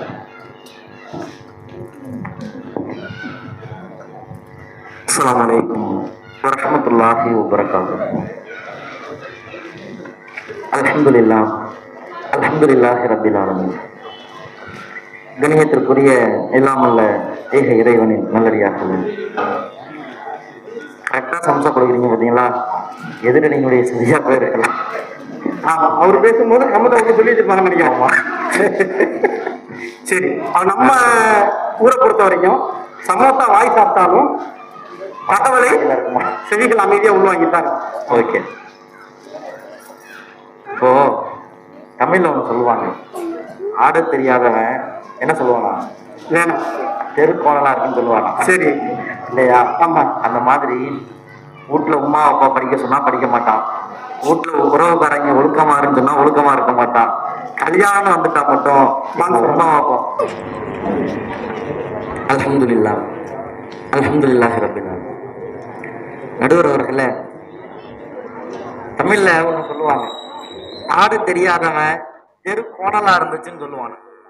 அந்த மாதிரி வீட்டுல உமா அப்பா படிக்க சொன்னாலாம் படிக்க மாட்டான், வீட்டுல உறவுக்காரங்க ஒழுக்கமா இருக்கான்னு சொன்னா ஒழுக்கமா இருக்க மாட்டான், கல்யாணம்னு வந்துட்டா மட்டும் சொந்தக்காரங்க சொன்னாங்க அப்படின்னு அவன் ஒண்ணு சொல்லுவான். அது எப்படி ஆட தெரியாதவன் தெரு கோணலா இருக்குன்னு சொல்லுவானோ, அந்த மாதிரி அவனுடைய ஆசைக்கு அவன் உறவுக்காரர்களை ஒரு காரணமா காமிக்கிறான். அது இன்னைக்கு பொய்யான காரணம் அப்படிங்கிறது எல்லாருக்குமே தெரியும். சரி, நான் இப்படி கேட்கிறேன், எதிர்த்தரப்புல உள்ளவங்க பார்த்து, சரி உறவுக்காரங்க வெள்ளையா இருக்க பொண்ணை கல்யாணம் பண்ண சொன்னாங்கதான் வெள்ளையா இருக்க பொண்ணா தேடுறான்னு சொன்னீங்க. சரி, அதே உறவுக்கார பையன் உறவுக்காரங்க பல் எடுப்பா இருக்கிற பிள்ளைய பார்த்து கல்யாணம் பண்ணிக்கப்பா அப்படின்னு சொன்னானா, எங்க வாப்பாவே சொல்லிட்டாருனா அப்படிதான் கல்யாணம் பண்ண போவானா அவன்? சொல்லுங்க நடுவர்களே, அப்படி போவாங்களா? போக மாட்டாங்கல்ல, வீட்டை விட்டு வெளில போயிடுவானே. இதுதான் எதார்த்தம். அவனுடைய ஆசைக்குத்தான் அப்படி திருமணம் முடிக்கிறான். ஆனா வெளியே காரணம் எங்க சொந்தக்காரங்க சொல்லிட்டேன், அவனுக்கு ராயல் என்ஃபீல்டு வேணும், நானா வேணும்னு கேட்டா அசிங்கமா போயிடும்ல. எங்க உமா பாப்பா சொன்னாங்க அதனால நான் கேட்கிறேன்னு ஒரு போலி காரணம். அந்த போலி காரணம் என்னவாகாது, உறவுக்காரர்கள் திசை திருப்புகிறார்கள் என்பதற்கு ஆதாரமாக ஆகாது என்ற முதல் எதிர்த்தரப்பினுடைய வாதத்துக்கு பதிலாக சொல்லிட்டு என்னுடைய தரப்புக்கு நான் வலு சேர்க்க ஆசைப்படுகிறேன். அன்பிற்குரிய சகோதரர்களே, நடுவர் அவர்களே, அல்லாஹ்வின் தூதராக ஒரு பெரிய பாடம் நடத்துறாங்க சமுதாயத்துக்கு. ரசூலுல்லா மதீனாவினுடைய கடை வீதியில் நடந்து போகும் பொழுது இந்த ரசூலுல்லா பயன்படுத்துகிற வார்த்தைகள் எல்லாம் ரொம்ப முக்கியமான வார்த்தைகள். ரசூலுல்லா அப்படி முத்துக்கள் மாதிரியான வார்த்தைகளை பயன்படுத்துறாங்க. கடை வீதியில நடந்து போறப்போ மக்கள் எல்லாம் பரபரப்பாக செல்வத்தை தேடிக்கொண்டிருக்கிறார்கள். பொருளாதாரம், சம்பாத்தியம் எல்லாம் கடையில குமிஞ்சு இருக்குது. அப்போ அதை பார்த்த ரசூலுல்லா அந்த கடை தெருவினுடைய ஓரத்துல செத்து போன ஆட்டை சில பேர் இழுத்துட்டு போறாங்க. அந்த செத்து போன ஆட்டினுடைய காதை பிடிச்சு ரசூலுல்லா தூக்கி சஹாபாக்கள் எல்லாம் அழைச்சி ரசூல் ஸல்லல்லாஹு அலைஹி வஸல்லம் சஹாபாக்கள் இடத்துல கேட்கிறாங்க, ஐயுக்கும் துஹிப்பு அன்ன ஹாதா லஹு திர்ஹம், உங்கள யாராச்சும் இந்த ஆட்டை திர்ஹம் தங்க காசுகள் கொடுத்து வாங்குவீங்களா? சஹாபாக்கள் சொல்றாங்க, மானோ ஹிப்பு அன்னஹு லனா பி ஷைஇன், அல்லாஹ்வின் தூதரே தங்க காசு இல்லை, எதையும் கொடுத்து நாங்கள் அதை வாங்க மாட்டோம். ஏன் வாங்க மாட்டீங்க? உங்கள யாரும் துப்புன அன்னகுலக்கும், இது உங்களுக்கு சொந்தமா இருக்குன்னு ஆசைப்பட மாட்டீங்களா? அல்லாஹ்வின் தூதரே, இது உயிரோட இருந்தாலே இது காதெல்லாம் சின்னதா போய் பாதிப்புக்குள்ளானதா இருக்கு, வாங்க மாட்டோம். இது செத்து போயிருக்குது, எப்படி நாங்க வாங்குவோம்? அப்ப ரசூலுல்லாஹ் பாடம் நடத்துறாங்க பாருங்க. நடுவர் அவர்களே, நல்லா கவனிச்சுக்கோங்க. அல்லாஹ்வின் தூதர் சொல்லுகிறார்கள், வல்லாஹி அல்லாஹ்வின் மீது ஆணையாக, வல்லாஹி அல்லாஹ்வின் மீது ஆணையாக, ல துன்யா அஹ்வனு அலல்லாஹ், அல்லாஹ்விடத்தில் இந்த உலகம் என்பது இந்த இறந்து போன ஆட்டை விட மட்டமானது என்று அல்லாஹ்வின் தூதர் பதிய வைக்கிறார். ஏன்? இந்த உலகம், இந்த உலகத்தினுடைய ஆசை, உலக மோகம் எங்களுடைய தலைப்பில் இருக்கிறதே உலக ஆசையா, அந்த உலக ஆசை இறந்து போன ஆட்டை விட அற்பத்திலும் அற்பமானது. அந்த ஆசையினால் உன்னுடைய மார்க்கத்தை விட்டு நீ வழித்தவறி போய்விடாதே என்ற செய்தியை உணர்த்துவதற்காகத்தான் அல்லாஹ்வின் தூதர் இப்படி பாடம் எடுக்கிறார். அல்லாஹ்வுக்குன்னு ஒரு தனி சிறப்பு இருக்குங்க. நீங்க திருமறை குர்ஆனை படித்தீர்கள் என்றால் தெரியும். அல்லாஹ் ஒரு சில அறிவுரைகளை மட்டும் குர்ஆனில் திரும்ப திரும்ப திரும்ப பதிய வைப்பான். அல்லாஹ்வை அஞ்ச வேண்டும், இத்தகுல்லா. நீங்கள் குர்ஆனை எடுத்து பாருங்கள், ஏராளமான இடங்களில், ஏறத்தாழ 200க்கும் அதிகமான இடங்களில் அல்லாஹ் பதிய வைப்பான். தொழுகையை குறித்து பேசுவான். பல இடங்களில் அல்லாஹ் தொழுகையை குறித்து திரும்ப திரும்ப சொல்லுவான். அதே மாதிரி, ஏனால் அவருடைய முக்கியத்துவம் எல்லாம் அப்படி, அதே மாதிரி அல்லாஹ் திருமறை குர்ஆனில் பல இடங்களில் பதிய வைக்கிறார். வமல் ஹயாத்து துன்யா இல்லல் மதாஉல் குரூர். மக்களே, இந்த உலக வாழ்க்கை, உலகத்துடைய இன்பங்கள், அதெல்லாம் உன்னுடைய கண்களை கவருகிற கவர்ச்சி. அதுல போய் ஏமாந்துறாதே. அடுத்து அல்லாஹ் சொல்லுகிறான், அல்லாஹ் யபசுத்து ரிஸ்க லிமன் யஷாஉ வல் கதீர். அல்லாஹ் நானவங்களுக்கு பொருளாதாரத்தை, காசு அதிகமா கொடுப்பான், ரிஸ்கை அதிகமாக தருவான், நாடியவர்களுக்கு குறைவாகவும் கொடுப்பான். அந்த சொல்லிவிட்டு அல்லாஹ் அந்த வசனத்தில் இறுதியில் பதிய வைக்கிறான், வமல் ஹயாத்து துன்யா ஃபில் ஆகிரத்தி இல்லா மதாஉன். இந்த உலக வாழ்க்கை அது வெறும் அற்பத்திலும் அற்பமான காட்சி. அடுத்து அல்லாஹ் சொல்லுகிறான், குல் நபியே நீங்கள் சொல்லுங்கள், மதாஉ துன்யா கலீல், இந்த உலக வாழ்க்கை அற்பமானது என்று நீங்கள் சொல்லுங்கள். அடுத்து அல்லாஹ் சொல்லுகிறான், உலாயிக அல்லதீன லைஸ லஹும் ஃபில் ஆகிரத்தி இல்லன்னார். உலக வாழ்க்கையில் யார் மூழ்குகிறார்களோ, உலக ஆசையில் யார் திளைத்து போகிறார்களோ, அவர்களுடைய தங்கும் வெறும் நரகம்தான். அல்லாஹ் வரிசையா அடிச்சுட்டு வர அல்லாஹ். நடுவர் அவர்களே, அதே மாதிரி அல்லாஹ் இன்னொரு பாடம் நடத்துகிறார். அல்லாஹ் பயன்படுத்துகிற வார்த்தையை பாருங்கள். திருமறை குர்ஆனுடைய 57வது அத்தியாயத்தின் 20வது வசனம் அல்லாஹ் சொல்கிறான், யஅலமு மக்களே அறிந்து கொள்ளுங்கள், யஅலமு மக்களே அறிந்து கொள்ளுங்கள், அன்னமால் ஹயாத்து துன்யா, இந்த உலக வாழ்க்கை, உலக இன்பம், உலக ஆசை, லஐபுன் விளையாட்டானது பா, லஹூன் வீணானது பா, அதுல போய் மூழ்கி ஏமாந்துறாத பா. அல்லாஹ் அதுக்கு ஒரு உதாரணம் சொல்றான். உலக வாழ்க்கை எப்படி தெரியுமா? ஒரு மலை, வானத்திலிருந்து மழை பெய்கிறது. அல்லாஹ் சொல்லுகிறான், கமசலி கைசுன், அது ஒரு மலையை மாதிரி, மழை பொழிகிறது, கதிர்கள் எல்லாம் நல்ல விளைந்து வருது, நம்ம பார்க்கும்போது ஆசையா இருக்கும், அதுல இருந்து பயிர்கள் எல்லாம் வருகிறது. அப்புறம் கொஞ்ச நாள் கழிச்சு அதுல மஞ்சள் நிறத்தை பார்ப்பீங்க, அப்புறம் கொஞ்ச நாள் கழிச்சு அது கருகி போகும். அது மாதிரிதான் இந்த உலக வாழ்க்கை. உலகத்துடைய இன்பத்தில் மூழ்குகின்ற போது எல்லாம் அழகாக தெரியும். கொஞ்ச நாள்ல நீ மௌத்தா போகின்ற நேரத்தில் அதுவெல்லாம் உன்னை விட்டு போகின்ற பொழுது, நீ கருகி போகின்ற பொழுது, மண்ணோடு மண்ணாக போகின்ற பொழுது, ஆயிரத்துல நாசமா போயிடுவப்பா. அல்லாஹ் பாடம் நடத்துகிறான். அல்லாஹ்வின் தூதர் அவர்கள் சொன்னார்கள். என்னுடைய பாசத்திற்குரிய எதிர்த்தரப்பினர் சொல்லுகின்ற பொழுதெல்லாம் சொன்னார்கள், உறவுக்காரன் வட்டிக்கு வாங்குறான். ஏன் வாங்குறான்?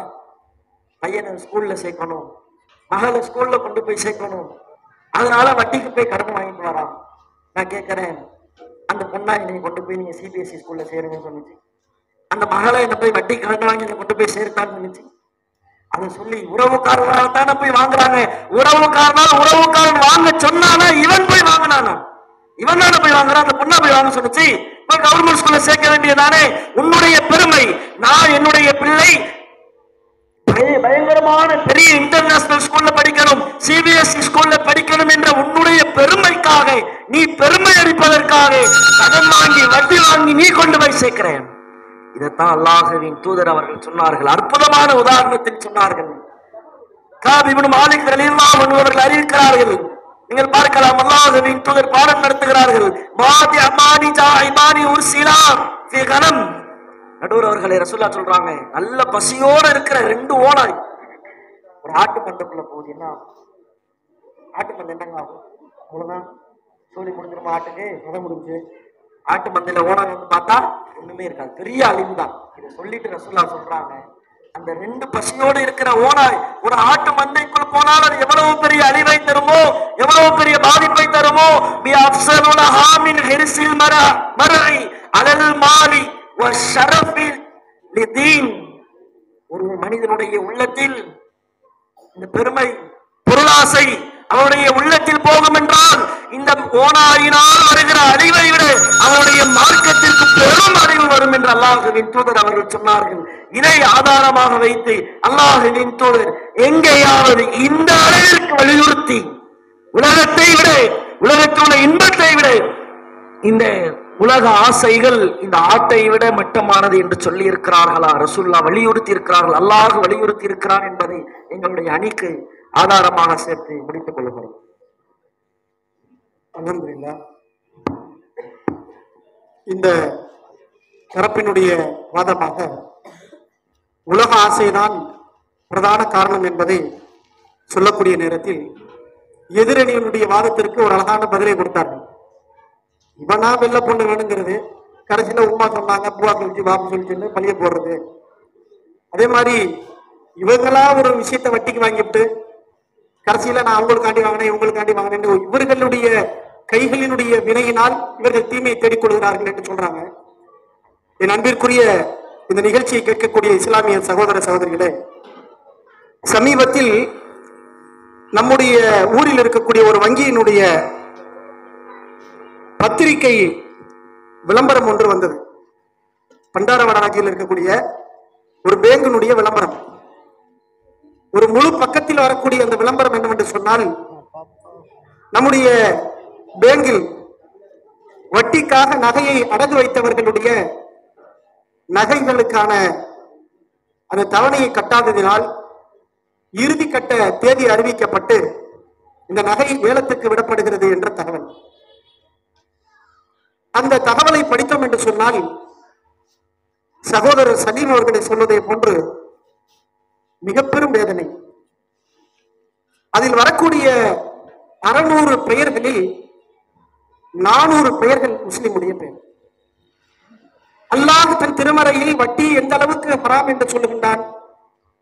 வட்டி வாங்குபவர்கள் நிரந்தர நரகம் என்ற அளவிற்கு, வட்டி வாங்குபவர்கள் நாளைய மறுமையில் தீமையை பிடித்ததை போன்று, பைத்தியம் பிடித்தவனை போன்று, சைத்தான் பிடித்தவனை போன்று அவன் எழுப்பப்படுவான் என்று சொன்ன தகவலை எல்லாம் தெரிந்திருந்தும், இஸ்லாமியர்கள் 600 பேர்களில் இஸ்லாமியர்களுடைய பெயர் 500 இருக்கிறது என்று சொன்னால், இத்தனை மக்கள் தங்களுடைய உலக ஆதாயத்திற்காக வேண்டி, தன்னுடைய உலக இன்பத்திற்காக வேண்டி, சுகமான வாழ்க்கைக்காக வேண்டி இவர்கள் எல்லாமா இந்த தீமையை செய்கின்றார்கள்.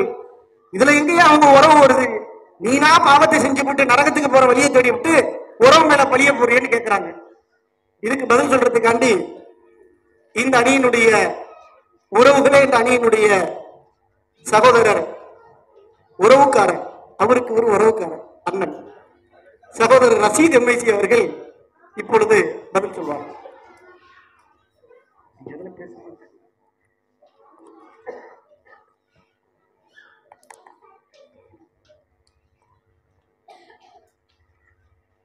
அஸ்ஸலாமு அலைக்கும் வரஹ்மத்துல்லாஹி வபரகாத்துஹு. கண்ணியம் நிறைந்த எல்லாம் அல்ல அல்லாஹ்வின் நல்லடியார்களே, ஒரு மனிதனை அதிகமாக வழிகெடுப்பது உறவுகள் தான் என்ற அணியின் சார்பாக நான் பேச வந்திருக்கின்றேன். எங்கள் அணி சார்பாக அண்ணன் நிறைய வாதங்களை என்ன செய்தார்கள், எடுத்து வைத்தார்கள். அதனுடைய தொடர்ச்சியாக எதிரணியினர் சொன்ன சில விஷயங்களுக்கு பதில் சொல்லிட்டு அடுத்து எங்களுடைய ஆதாரத்தை வைக்கலாம் அப்படின்னு நினைக்கிறேன். முதல்ல அண்ணன் பேசுறப்ப அழகான ஒரு பழமொழியை சொல்லி ஆரம்பித்தார்கள். எல்லாருக்குமே ஞாபகம் இருக்கும். அருள் இல்லாதவனுக்கு அவ்வுலகம் இல்லை, பொருள் இல்லாதவனுக்கு இவ்வுலகம் இல்லை. அப்படித்தானே சொன்னாங்க நடுவர் அவர்களே. பொருள் இல்லாதவனுக்கு இந்த உலகம் இல்லை அப்படின்னா இந்த உலகத்துல பணக்காரன் மட்டும்தான் வழிகேட்டில் இருக்கும். பணக்காரர்கள் மட்டும்தான் இந்த உலகத்துல வழிகேட்டில் இருக்கிறார்களா என்பதை நடுவர் அவர்களும் பொதுமக்களும் யோசித்து, ஏழைகள் வழிகேட்டிலேயே இருக்கக்கூடாது. ஏழைகள் என்ன செய்யக்கூடாது? இந்த பழமொழியின் அடிப்படையில பார்த்தா இந்த உலகத்தில் பணக்காரர்கள் மட்டும்தான் வழிகேட்டில் இருக்கணும், ஏழைகள் என்ன செய்யக்கூடாது? வழிகேட்டில் இருக்கக்கூடாது. என்னன்னு அண்ணன் அடுத்து சொல்லுவாங்க. அடுத்து என்ன சொல்றாங்க அப்படின்னா, மனிதனை ஆசைதான பாடப்படுத்துது. மனுஷன் தானே ஆசைப்படுறான், செல்வத்துக்காக பொருளாதாரத்துக்காக மனுஷன் தானே ஆசைப்படுறான். சேர்க்கிற பொருளாதாரம் எல்லாத்தையும் இந்த மனிதன் தான் அனுபவிக்கிறானா? ஒரு மனிதன் சேர்த்து வைக்கக்கூடிய எல்லா பொருளாதாரத்தையும் அவன் மட்டும்தான் சாப்பிடுறானா? அவன் மட்டும்தான் ட்ரெஸ் போடுறானா? அவன் மட்டும்தான் நல்ல உடைகளை அணிந்து கொண்டு செருப்படிகளை அணிந்து கொண்டு பெரிய வீடு கட்டி அவன் மட்டும்தான் வசிக்கிறானா? என்ன பேசுறீங்க நீங்க? ஒரு வீடு கட்டுறான்னா என் பிள்ளைக்கு ஒரு ரூம் வேணும்ன்றான், என் ரெண்டாவது பிள்ளைக்கு ஒரு ரூம் வேணும்ன்றான். இதுக்கப்புறம் ஃபியூச்சர்ல கல்யாணம் ஆயிடுச்சுன்னா பிள்ளைகளுக்கு பிள்ளை பிறக்கும், என் பேர பிள்ளைகளுக்கு ரூம் வேணும், காசு இல்லைனாலும் வட்டி வாங்கி கட்டுன்றான். அப்ப வட்டி என்ற ஒரு விஷயத்தில் அவர்களை தள்ளுவது உறவுகள் தான் அப்படின்னு நம்ம சொல்றோம். அந்த உறவு என்ற ஒரு நிர்பந்தம் தான் ஒரு மனிதனை இது போன்று என்ன செய்து தள்ளுது அப்படின்றத எங்கள் அணியின் சார்பாக நாங்கள் தெளிவாக எடுத்து வைக்கிறோம். அடுத்து என்ன சொன்னாங்க? அண்ணன் நமக்கு சப்போர்ட்டா நடுவில் கொஞ்சம் பேசிட்டார். நபி அவர்கள் தாவா செய்தார்கள், நபி அவர்களை எதிர்த்தார்கள். நபி அவர்கள் அதுக்கு என்ன சொல்ல வந்தாங்கன்னு புரியல. அதாவது நபி அவர்களை யாரு எதிர்த்தா? உறவுக்காரன் தான் எதிர்த்தா, சொந்தக்காரன் தான் எதிர்த்தா. மார்க்கத்தை சொல்ல வேண்டும் என்று நபி அவர்கள் முன்னாடி வந்தப்ப ஒரு மலையின் மீது உறவுக்காரர்களுக்கு எல்லாம் சாப்பாடு போட்டு விருந்தளித்து மார்க்கத்தை சொன்ன பொழுது நபி அவர்களை எதிர்த்தவர்கள் உறவுக்காரர்கள் தான். அபசவத்தவல்லா என்ற வசனம் நபியை கண்டிச்சு ஏன் இறங்குனுச்சு சொல்லுங்க? அபசவத்தவல்லா அஞ்சாமுல் ஆமா என்ற வசனம் இருக்குதா? இந்த வசனம் எதுக்கு இறங்குச்சு? அப்பேற்பட்ட நபிகள் நாயகம் ஸல்லல்லாஹு அலைஹி வஸல்லம் அவர்களுடைய உள்ளத்தில் கூட சலனத்தை ஏற்படுத்தக்கூடியவர்கள் இந்த உறவுக்காரர்கள். இந்த வசனத்துக்கு பதில் சொல்லும். அடுத்து அழகா ஒரு உதாரணம் சொன்னார். ஒரு சிம்பன்சி குரங்கு என்ன செஞ்சு இந்த பெரிய வரலாறு என்ன செஞ்சாரு சொன்னார். இன்னும் இந்த சிம்பன்சி போலியா? இல்ல பதில் சொல்லணும்ல. என்னன்னா அது அண்ணன் பொருளாதாரத்துக்கு சொல்லிட்டாப்ல, அது உறவுக்காரன் தான் நம்ம உதாரணம் எடுக்கணும். ஏன்னா உறவுக்காரன் நல்ல வண்டியை ஓட்டிட்டு போயிடுவான்ட்டு என்ன செஞ்சிடறது, கொடுத்துடுறது. அவன் தான் கொண்டு போய் எங்கேயாச்சும் என்ன செஞ்சுட்டான், இடிச்சுட்டான். அவன் என்ன நினைச்சிட்டான், குரங்கு நம்ம சொந்தக்காரன் ஃப்ரெண்டு நல்ல பழகி இருக்கு வண்டியை ஓட்டும் அப்படின்னு நினைச்சு செஞ்சுட்டான், கொடுத்துட்டான். அவன் தான் கொண்டு போய் அடிச்சு உடச்சு என்ன செஞ்சான், காலி பண்ணி விட்டுச்சு. அவங்க சொன்னது எங்களுக்கான ஆதாரம். அடுத்து சகோதரன் பேசுறப்ப ரொம்ப சத்தமா பேசினாப்ல, ஒமல் ஹயாத்து துன்யா இல்லா பில் குரூர், ஒமல் ஹயாத்து துன்யா கலீல்.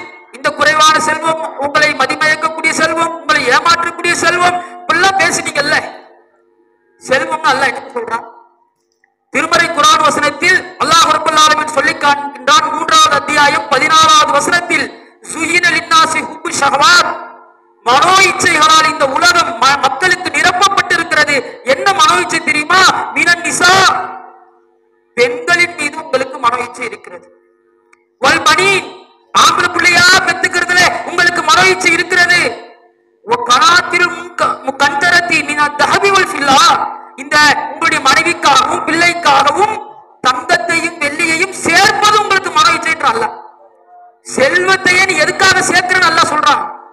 ஃபர்ஸ்ட் உலக ஆசையினாலே அழகான பெண்ணை திருமணம் முடிக்கும், தப்பு இல்லை, நினைக்கிறோம் தப்பு இல்லை. அப்படி நினைக்கிறான்.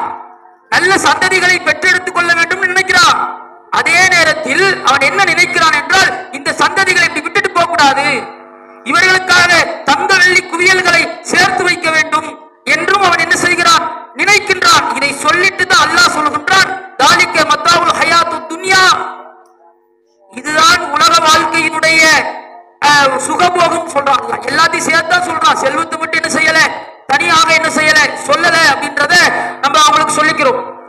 ரெண்டாவது என்னன்னா, நடுவர் அவர்களே ஒரு விஷயத்தை நமக்கு எடுத்து சொன்னாப்ல, ஒரு பெண் 4 விஷயத்திற்காக திருமணம் முடிக்கப்படுகிறார். செல்வத்திற்காக, குலப்பெருமைக்காக, அழகிற்காக, மார்க்கத்திற்காக என்று சொன்ன நபிகள் நாயகம் ஸல்லல்லாஹு அலைஹி வஸல்லம் அவர்கள் தான் சொல்கிறார்கள், மார்க்கமுடைய பெண்ணை பற்றி பிடித்து மறுமையில் வெற்றி அடைஞ்சுக்கின்றார். உறவுகளை சரியாக நீங்கள் அமைத்துக் கொண்டால், உறவுகளை சரியாக நீங்கள் பற்றி பிடித்துக் கொண்டால், சரியான உறவுகள் உங்களுக்கு பக்கத்துல இருந்தாங்கன்னா நீங்கள் மறுமையில் வெற்றி அடைந்து கொள்ளலாம். சரியான உறவுகள் உங்களுக்கு இல்லை என்றால், உங்களை வழிகெடுக்கக்கூடிய, இறைவன் நினைவை விட்டும் திரும்பக்கூடிய உறவுகள் உங்களிடத்தில் இருந்தார்கள் என்றால் மறுமையில் உங்களுக்கு தோல்வி. எளிமையா திருமணம் முடிக்கிறான், 100 பேருக்கு சாப்பாடு போடணும், என்ன அந்த இடத்துல பேச்சு என்ன வரும், என் சொந்தக்காரர் அதிகமா இருக்கிறான், நாங்கெல்லாம் நிறைய சொந்தம் இருக்கிறோம், 150 பேர் வருவோம், 200 பேர் வருவோம். இன்னும் இந்த ராமநாதபுரம் முத்துப்பேட்டை செல்லாம் போனீங்கன்னா 1000 2000 குறைஞ்செல்லாம் திருமணமே நீங்க பார்க்க முடியாது. என்ன காரணம், உறவுக்காரனுக்கு தெரியணும், உறவுக்காரனுக்கு சாப்பாடு போடணும், உறவுக்காரனை நல்லா கவனிக்கணும் அப்படின்றதுனாலதான் இன்றைக்கு எளிமையான திருமணங்களே நிறைய இடங்களில் மறுக்கப்படுகிறது. அப்ப இது என்ன ரீசன் இதுக்கு, நீங்க சொல்லுங்க பார்ப்போம், என்ன ரீசன் சொல்லுவீங்க?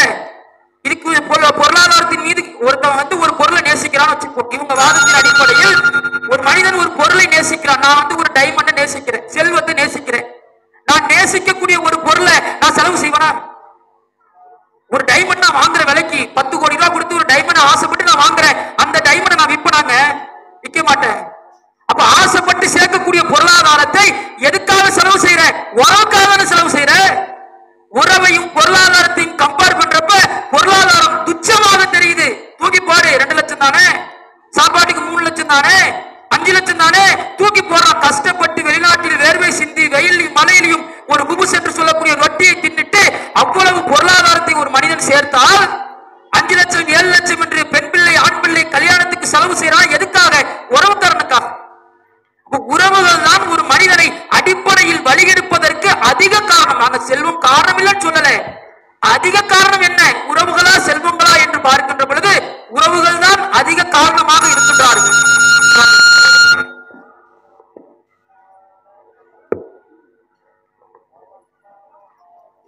இந்த முதல் ரவுண்டு மிக சிறப்பாக அல்லாஹ்வுடைய அருளால் குர்ஆன் ஹதீஸினுடைய அருவி என்று சொல்வார்களே, அப்படியே சரளமாக வந்து விடுவது. அந்த அளவிற்கு பல குர்ஆனுடைய செய்திகளையும் ஹதீஸுகளையும் 2 தரப்பும் நமக்கு முன்வைத்திருக்கிறார்கள். இதுல இங்க அமர்ந்திருக்கக்கூடிய நம்முடைய வேலை என்னன்னு சொன்னா, அல்லாஹ் ரப்புல் ஆலமீன் அவனுடைய மகத்தான வேதத்தை நம்முடைய கரங்களில் தூதர் மூலம் தந்துவிட்டு அல்லாஹ் ஒரு விஷயத்தை எல்லாம் கூறுகின்றான். உங்களுடைய கைகளில் இந்த வேதம் இருந்த போதிலும் இந்த வேதம் யாருக்கு பயனளிக்கும் தெரியுமா? அல்லாஹ் கேட்கிறான். குர்ஆன் உங்க கையில இருந்தாலும் யாருக்கு பயனளிக்கும் தெரியுமா? அல்லாஹ் சொல்லும் போது, யார் சிந்திக்கின்றார்களோ, யார் நல்லுணர்ச்சி பெறுகின்றார்களோ. ஏன் இதை அல்லாஹ் கூறுகின்றான்? எதற்காக அல்லாஹ் இந்த உபதேசம் செய்கின்றான்? அல்லாஹ்வுடைய இந்த வசனம் எதற்காக சொல்லப்பட்டிருக்கிறது என்று எவர்கள் சிந்திக்கின்றார்களோ அவர்களுக்கு இந்த குர்ஆன் நல்லுணர்ச்சி தரும் என்று கூறுகின்றான். அந்த அடிப்படையில ஒரு நடுவராக இருந்து அடுத்த ரவுண்டு முடிஞ்ச பிறகு நான் தீர்ப்பு சொன்னாலும் நீங்களே உங்களுடைய உள்ளத்தில் இந்த 2 தரப்பினுடைய செய்திகளையும் உள்வாங்கி நம்மை எது வழிகெடுத்துக்கிட்டு இருக்கு, இங்க சொல்லக்கூடிய உலக ஆதாயமா, இல்ல இவங்க சொல்லக்கூடிய உறவுகளா, இல்ல 2 சேர்ந்து தான் நம்மளை ஆட்டி படைக்குதா என்பதை சிந்தித்து அல்லாஹ்விடத்தில் பாதுகாப்பை நாம் தேட வேண்டும். அடுத்த சுற்று இல்ல இல்ல இன்னும் சில கருத்துலாம் எங்கள்கிட்ட இருக்கு, இந்த கருத்துல தான் எதிரணிக்கு நாங்கள் வைக்க போற ரிவிட்டு அப்படிங்கிற மாதிரி இந்த தரப்பில், அதாவது உலக ஆசைதான் என்ற தலைப்பில் சகோதரர் சிக்கந்தர் அவர்கள் உங்களிடத்தில் ரத்தின சுருக்கமாக தங்களுடைய கருத்தை பதிவு செய்வார்கள்.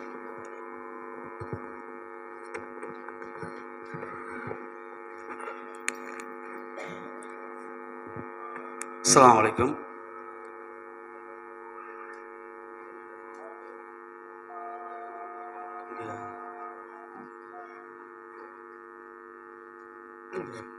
நடுவர் அவர்களே, எதிர் அணியினர் பல்வேறு வாதங்களை வைத்து கேள்விகளையும் கேட்டிருக்கிறார்கள். சகோதரர் அப்துல் ரஷீத் அவர்கள் தலைப்பை சரியாக உள்வாங்கவில்லை என்றுதான் நான் நினைக்கிறேன். மார்க்கத்திலிருந்து மக்களை திசை திருப்புவது உலக ஆசையா அல்லது உறவுகளா? இதுல ஏழை எங்க பணக்காரங்க வந்தான்? ஏன் ஏழைக்கு ஆசை இருக்காதா? உலக ஆசை பணக்காரங்க மட்டும்தான் உலக ஆசை இருக்குமா? எல்லாருக்குமே ஆசை இருக்கு. இன்னும் சொல்ல போனால் பணக்காரனை விட ஏழைக்கு தானே அதிகமான ஆசை இருக்கிறது. அதனாலதான் ரசூலா சொன்னாங்க, சொர்க்கத்தில் சொன்னார்னா நீங்க தான் ஊலகம் இல்லை ஊலகம் இல்லை, நீங்கள பணம் இல்லாததுக்கு ஊலகம் இல்லைன்னா ஏழையை அந்த உலகத்துல பணம் பாடுபட்டு இல்லாத இப்படி சொல்ல பாக்குறாங்க கேட்கிறேன். அதான் உலக ஆசைதான், வேற என்ன நாங்க சொல்றோம், அதான காரணம் சொல்றோம். உலக ஆசைதான் அவனை பாடாய்படுத்துகிறதுன்னு சொல்றோம். அதுக்கு முக்கிய காரணம் என்ன? அவன் இந்த மார்க்கத்தை விட்டு திசை திருப்பி செல்வதற்கு உலக ஆசைதான் காரணம். அவன் ஆசைப்பட்டானா இல்லையான்னு கேட்டா அது பணக்காரனுக்கு தானே ஆசை இருக்கும். அப்ப அவன் மட்டும்தான் உலகத்துல இருக்க முடியும். ஏழைக்கும் ஆசை இருக்கிறது. அவங்க உள்ளம் உலக ஆசை நிரப்பப்பட்டிருந்தால் அவர்கள் மார்க்கத்திலிருந்து கொஞ்சம் கொஞ்சமாக விலகி விடுவார்கள். எல்லாத்துக்கும் காரணத்தை என்ன பண்றாங்க? உறவுகள் மேல தூக்கி போடுறாங்க. அவன் ஏன் அப்படி செஞ்சான் தெரியுமா? உறவுகள் தான் காரணம். அப்ப நாம கேட்கிறோம், அப்படியா உறவுகளுக்கு உறவுகளுக்காக அவன் உலக பொருளாதாரத்தை திரட்டுறான்? எத்தனை உறவுக்காரர்கள் பெரிய பெரிய பணக்காரர்களா இருக்கிறாங்க. கூட பிறந்த தம்பி இருப்பாரு, கூட பிறந்த அண்ணன் இருப்பாரு. அவர் ஒருவேளை சாப்பாட்டுக்கு அன்னாரமா அலைவாரு, இவர் காரண போயிட்டு இருப்பாரு. எங்க போச்சு உங்க உறவு? உலக ஆசைதானா இந்த உறவையும் தள்ளிவிட்டது. எப்படி இதை சொல்லணும்? இவர்கிட்ட உள்ள பொருளாதாரத்தை தன் தம்பிக்கு அவருக்கு ஒரு காரை வாங்கி கொடுத்து அவருக்கு ஒரு வீடை வாங்கி கொடுத்திருந்தா இவர் உலக ஆசையை விட்டுட்டு உறவுகளை தூக்கி பிடிச்சாருன்னு சொல்லலாம். இல்லையே, வேடிக்கை பார்த்து தானே போறாரு. எத்தனை பேர் பார்க்கலையா நம்ம?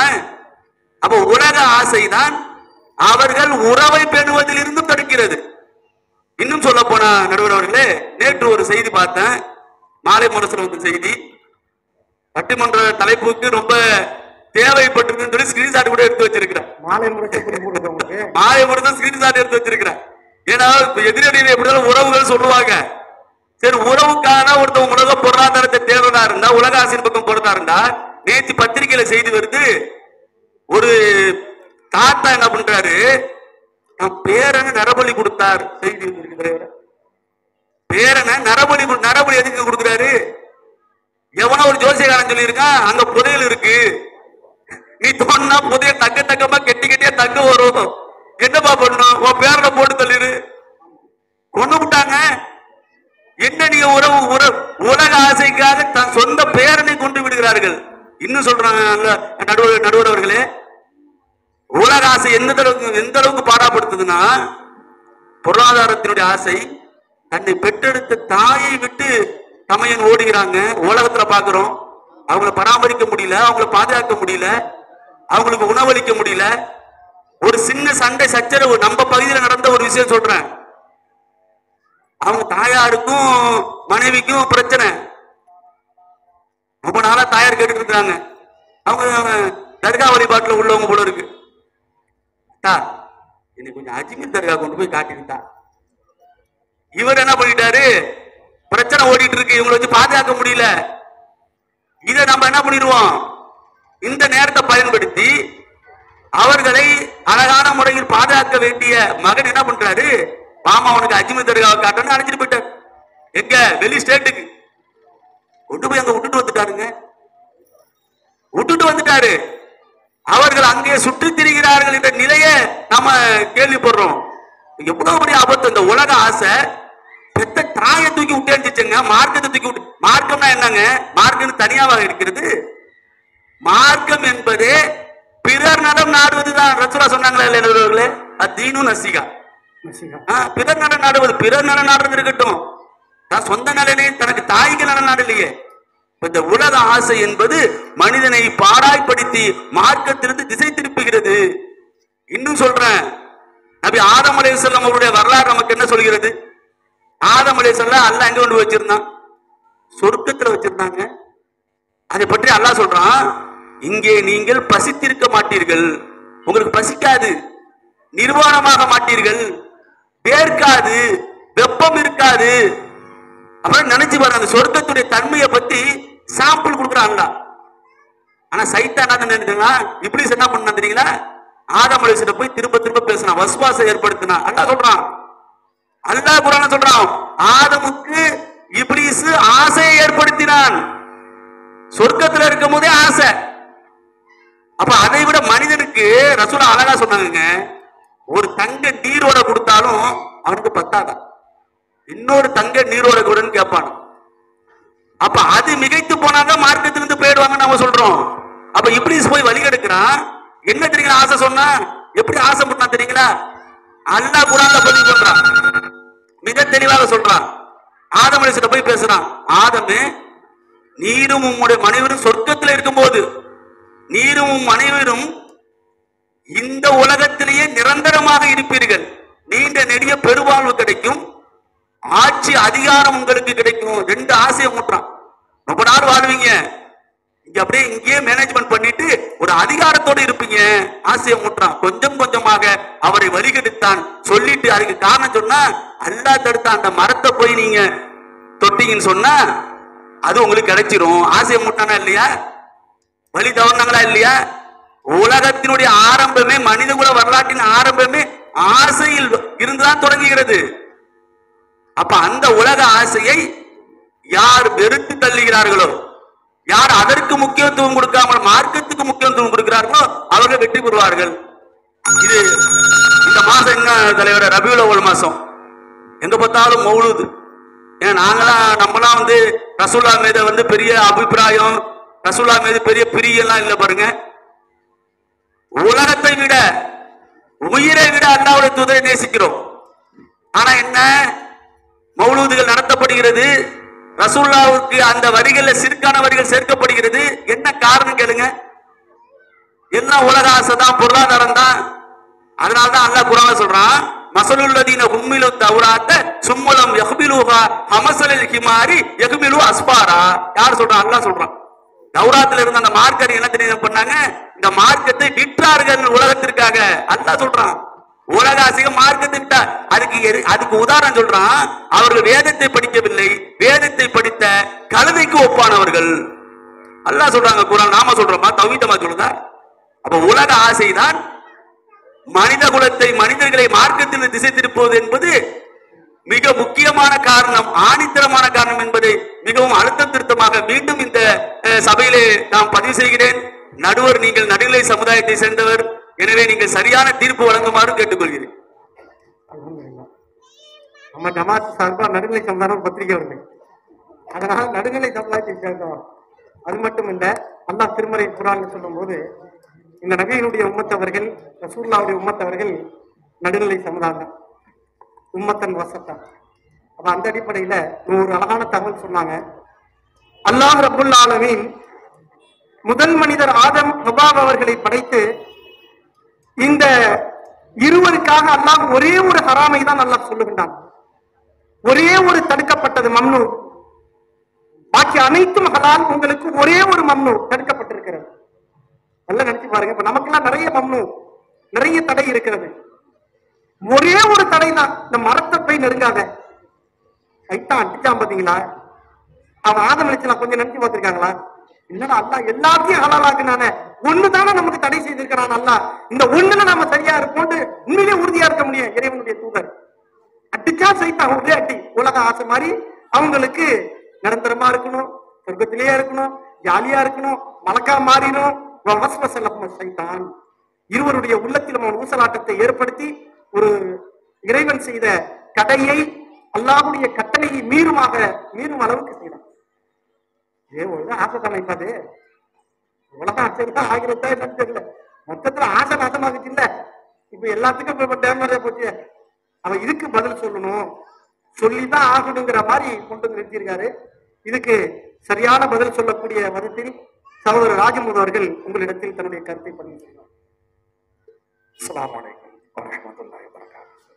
அல்ஹம்துலில்லாஹி ரப்பில் ஆலமீன். நம்முடைய எதிர்த்தரப்பில் இருக்கக்கூடிய சகோதரர்கள் உலக ஆசைதான் முக்கிய காரணம் என்ற தலைப்பில் சில ஏற்றுக்கொள்ள முடியாத சில தகவலை வைத்தார்கள். ஆதம் அலைஹிஸ்ஸலாம் அவர்களை வழிகெடுத்தது அவருடைய ஆசை என்று. ஆதம் அலைஹிஸ்ஸலாம் அவர்கள் ஒரு தனி நபராக இருக்கும் பொழுது ஷைத்தானால் வழிகெடுக்க முடியவில்லை. மனைவி என்ற உறவு வந்த பிறகுதான் ஆதம் அலைஹிஸ்ஸலாம் அவர்களை வழிகெடுத்தார் என்பதை அந்த செய்தியிலே நடுவர் சொல்லும் போது விளங்கிக் கொண்டார். ராஜமுத்து வீட்டுக்கு போகணுமா இல்லையா? வீட்டுல லைவ்ல பார்க்க மாட்டேன், மரியாதைப்படுத்தலாம் பார்த்து ஜாக்கிரதையா. மனைவி என்ற உறவு வந்த பிறகுதான் ஆதம் அலைஹிஸ்ஸலாம் அவர்கள் வழிகெடுக்கப்பட்டார் என்ற செய்தியை அதிலே நாம் விளங்கிக் கொள்ளலாம். அந்த அஜ்மீர் தர்காவை பத்தி சொன்னாங்க. அது உலக ஆசை தானே, தன்னை தாயை போய் பிரிச்சு வைத்தாங்களே. மனைவி என்ற உறவின் மூலமாக தான் தாயை பிரிச்சு வைக்கிறாங்க. மனைவி என்ற உறவே இல்லை என்றால் அந்த மகனார் தன்னுடைய தாயாரை பிரிந்து இருந்துப்பாரா? இந்த கேள்விக்கு அவங்களே அதை விளக்கத்துக்கு பதில் சொல்லிட வேண்டும். அடுத்தது தங்கத்தாலான நீர் ஓடைகள் சொன்னாங்க. அந்த தங்கத்தாலான நீர் ஓடைகள் 2 கொடுத்தாலும் 3 கொடுத்தாலும் மனிதனுக்கு போதுமானது அல்ல. அது பல்வேறு செய்திகளை நாம் படிக்கலாம். யாருக்காக அந்த தங்கத்தாலான ஓடைகளை அவன் ஏற்படுத்துகிறான், அவன் ஆசைப்படுகின்றான். தன்னுடைய மகன், தன்னுடைய மகள், தன்னுடைய பெற்றோர்கள், தன்னுடைய பிள்ளைகள், தன்னுடைய மனைவிமார்கள் அனைவரும் நன்றாக இருக்க வேண்டும் என்பதற்காக வேண்டிதான் அவனுடைய பொருளாதாரம் என்ற ஆசை அவனை துரத்தி கொண்டே இருக்கிறது. இது எதுவுமே இல்லாத நம்ம நாட்டு முதலமைச்சர், முன்னாள் முதலமைச்சர் எல்லாத்தையும் ஆட்டைப்பட்டு இதுக்கெல்லாம் எங்க போய் பதில் சொல்றது? ஆயிட்டீங்களா? பதில் வேணும் இல்ல சார்? நான் கேட்கல, இந்தியா டுடே கேட்டது. இப்படி சில செய்திகளுக்கு பதிலை சொல்லிவிட்டு என்னுடைய சில வாதங்களை நாம் எடுத்து வைக்கணும். அல்லாஹ்வுடைய உச்ச நண்பர், நெருங்கிய தோழர் இப்ராஹிம் அலைஹிஸ்ஸலாம் அனைத்து நபர்களுக்கும் ஒரு முன்மாதிரியாக இருக்கக்கூடியவர். நபிகள் நாயகம் ஸல்லல்லாஹு அலைஹி வஸல்லம் அவர்களுக்கு முன்மாதிரியாக இருக்கக்கூடிய இப்ராஹிம் அலைஹிஸ்ஸலாம் அவர்கள் கொள்கையில் உறுதியாக இருக்கும் பொழுது தன்னுடைய தந்தை, உறவு என்ற தந்தையிடத்தில் போய் சொல்லுகின்றார், யா அபத்தி லிமா தஅபுது மா லா யஸ்மஉ வலா யுப்ஸிரு வலா யுக்னி அன்கு ஷைஅன். என்னுடைய தந்தையே, சிலைகளை வணங்கக்கூடியவராக இருக்கிறீர்கள். சிலைகளுக்கு கண்கள் இருந்தாலும் உங்களை பார்ப்பது இல்லை, காதுகள் இருந்தாலும் செவியேற்பதில்லை, வாய்கள் இருந்தாலும் உங்களிடத்தில் பேசுவதில்லை. சிலைகளை வணங்குவதை விட்டும் என்னை பின்பற்றுங்கள் என்று அவர் சொல்லும் பொழுது அவருடைய தந்தை சொல்லக்கூடிய பதில் என்ன தெரியுமா? இப்ராஹிம், நான் இல்லம் தட்டகி, இப்ராஹிமே, உன்னை கடவுளை கேலி செய்வதை விட்டும் நீ விடையை கொள்ளவில்லை என்றால் உன்னை கல்லால் அடித்து கொலை செய்வேன், உன்னை என்னை விட்டும் நிரந்தரமாக பிரித்து வைப்பேன் என்று சொன்ன உறவு யாரு? அவருடைய தந்தை. நாம் கொள்கையில் உறுதியாக இருக்கும் பொழுது, இப்பொழுது இல்லை, ஒரு 10 வருடங்களுக்கு முன்னால், 15 வருடங்களுக்கு முன்னால் இந்த ஏகத்துவ கொள்கையை ஏற்றதற்காக எத்தனையோ இளைஞர்கள் தன்னுடைய வீட்டிலே பல்வேறு சிரமங்களை சந்தித்தார்களே, அது யாரால்? அந்த உறவினாலதான். வீட்டில் அனுமதி கொடுக்க மாட்டார்கள். பள்ளி வாசலை எத்தனை சகோதரர்கள் படுத்து கிடந்தார்கள். பல மாதங்கள், பல வருடங்கள் பள்ளி வாசல் தான் தன்னுடைய சொந்த வீடு என்று எண்ணிக்கொண்டு அவர்கள் இருந்தார்களே, அவர்களை தடுப்பதற்கு மூலக்காரம் உறவாக இருந்தார்கள். அபூதாலிப் அவர்கள், நபிகள் நாயகம் ஸல்லல்லாஹு அலைஹி வஸல்லம் அவர்கள் இந்த ஓரிரை கொலையை எடுத்து சொல்வதற்கு 10 ஆண்டுகள் உறுதுணையாக இருந்தார்கள். மரண தருவாயில் இந்த ஏகத்துவ கொள்கையை எடுத்து சொல்லப்படும் பொழுது அவருடைய பக்கத்தில் இருக்கக்கூடிய அவர் உறவினர்கள், அபூதாலிப்பே, நீங்க ஏகத்துவ கொள்கையை ஏற்றுக்கொள்ளாதீர்கள், அதெல்லாம் முடியாது, அதை நீங்கள் ஏற்றுக்கொண்டால் உங்களுடைய முன்னோருடைய, உங்களுடைய தகப்பனாருடைய, உங்களுடைய பாட்டனாருடைய கொள்கையை நீங்கள் மருத்துவராக மாறிவிடுவார் என்று அவர்கள் சொன்னார்களே. அவர் ஏகத்துவ கொள்கையை ஏற்காமல் இருந்து நரகவாசியாக மரணத்திற்கு காரணம் யார்? அந்த உறவுதானே. சாயர் அலியல்லாஹு தாயார் சொன்ன பதில் என்ன? நீங்கள் இந்த ஏகத்துக்குள்ளே ஏற்றுக்கொண்டு அதை விட்டு நீ விலகவில்லை என்றால், ஒரே இறைவனாக இருக்கக்கூடிய அல்லாஹ்வை மட்டும் நீ விட்டுவிட்டு ஏனைய கடவுளை வணங்கவில்லை என்றால், நீ கொடுக்கக்கூடிய உணவை நான் சாப்பிட மாட்டேன், உன்னிடத்தில் பேச மாட்டேன், நீ தரக்கூடிய நீரை பருக மாட்டேன். ஆனால் சாயத் ரலியல்லாஹு அன்ஹு அந்த வசனத்திற்கு, அந்த செய்திகளுக்கு கட்டுப்படாமல் அல்லாஹ்வை மட்டும் வணங்க வேண்டும் என்று உறுதியாக இருந்தார்கள். ஆனால் சாயத் ரலியல்லாஹு அவர்களை கொள்கையை விட்டும் தடம் கொள்ள வேண்டும் என்று தடை செய்தது, அவர்களுக்கு மறுத்தது, அவருடைய கொள்கையில் உறுதியாக இல்லாமல் அவருக்கு முட்டுக்கட்டையாக இருந்தது அவருடைய தாய். இப்படி பல்வேறு செய்திகளை நாம் எடுத்து சொல்லிக் கொண்டே போகலாம். மறுமையினால ஒரு மனிதன் நரகத்திலே போட்டு அவன் புரட்டப்படும் பொழுது, யௌம தகல்லபு வுஜூஹுக்கும், அவருடைய முகத்தை நரகத்திலே போட்டு புரட்டப்படும் பொழுது அந்த மனிதன் சொல்லுவான், நான் உலகத்திலே வாழும் பொழுது அத்தான அல்லாஹ் அத்தான ரசூலா, அல்லாஹ்வுக்கும் அல்லாஹ்வுடைய தூதருக்கும் நான் கட்டுப்பட்டு இருக்கக்கூடாதா?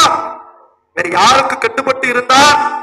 சாதத்தனவா குபரானா, எங்களுடைய முன்னோர்கள், எங்களுடைய பெரியவர்கள், என்னுடைய தலைவர்கள் எதை சொன்னார்களோ அதற்கு நான் கட்டுப்பட்டு வாழ்ந்த காரணத்தினால் என்னுடைய உறவினர்கள் இந்த கொள்கைதான் ஏற்றுக்கொள்ள வேண்டும், என்னுடைய உறவினர்கள் இதைதான் செய்ய வேண்டும், என்னுடைய உறவினர்கள் மௌலிது ஓத வேண்டும் என்று சொன்னார்கள். அதை நான் செய்தேன். அந்த செய்த காரணத்தினால் நான் இந்த மறுமை நாளில் நரகத்தில் கிடக்கிறேன் என்று அந்த மனிதன் சொல்லுவான். இறுதியாக ஒரே ஒரு வசனத்தை பதிவு செய்கின்றேன். 64வது அத்தியாயம் 14வது வசனத்திலே இறைவன் ஆணித்தரமாக அணைய முறையில் ஒரு பதிலை வைக்கின்றான் ஒட்டுமொத்த மனிதர்களுக்கும். உறவா உலக ஆசையா என்பதற்கு இந்த வசனமே உங்களுக்கு போதுமானது. ஆமனும் ஈமான் கொண்ட மக்களே, இன்னமின் அஸ்வாஜிக்கும் அவுலாதிக்கும், உங்களுடைய மனைவிகளும் உங்களுடைய பிள்ளைகளும் அதுவும் உங்களுடைய எதிரிகள். அவர்களை விட்டும் நீங்கள் எச்சரிக்கையாக இருங்கள். உங்களுடைய பிள்ளைகளும் உங்களுடைய பெற்றோர்களும் உங்களுடைய மனைவிமார்களும் மார்க்கத்தை விட்டும் உங்களை திசை திருப்பக்கூடியவராக இருப்பார்கள். அதை நீங்கள் சுதாரித்துக் கொண்டால், தெளிவாக இருந்தால், கொள்கையிலே நீங்கள் உறுதி மிக்கவராக இருக்கலாம். அதில் இல்லாமல் அவர்கள் சொல்லக்கூடிய அந்த செய்திக்கு நீங்கள் செவிதார்ந்து கேட்கக்கூடியவராக இருந்தால், அதற்கு கட்டுப்படக்கூடியவராக இருந்தால், மறுமையிலே நீங்கள் நஷ்டவாளியாக மாறிவிடுவீர்கள் என்பதை இறைவன் அந்த வசனத்திலே சொல்லுகிறார். அந்த வசனம் சொல்லக்கூடியது உங்களுடைய மனைவி, உங்களுடைய பிள்ளைகள், உங்களுடைய எதிரி, உங்களை திசை திருப்பக்கூடியவர்கள் உங்களை மார்க்கத்தில் உறுதி இல்லாமல் ஆக்கிவிடார் என்ற செய்தியை இறைவன் பதிவு செய்கின்றான்.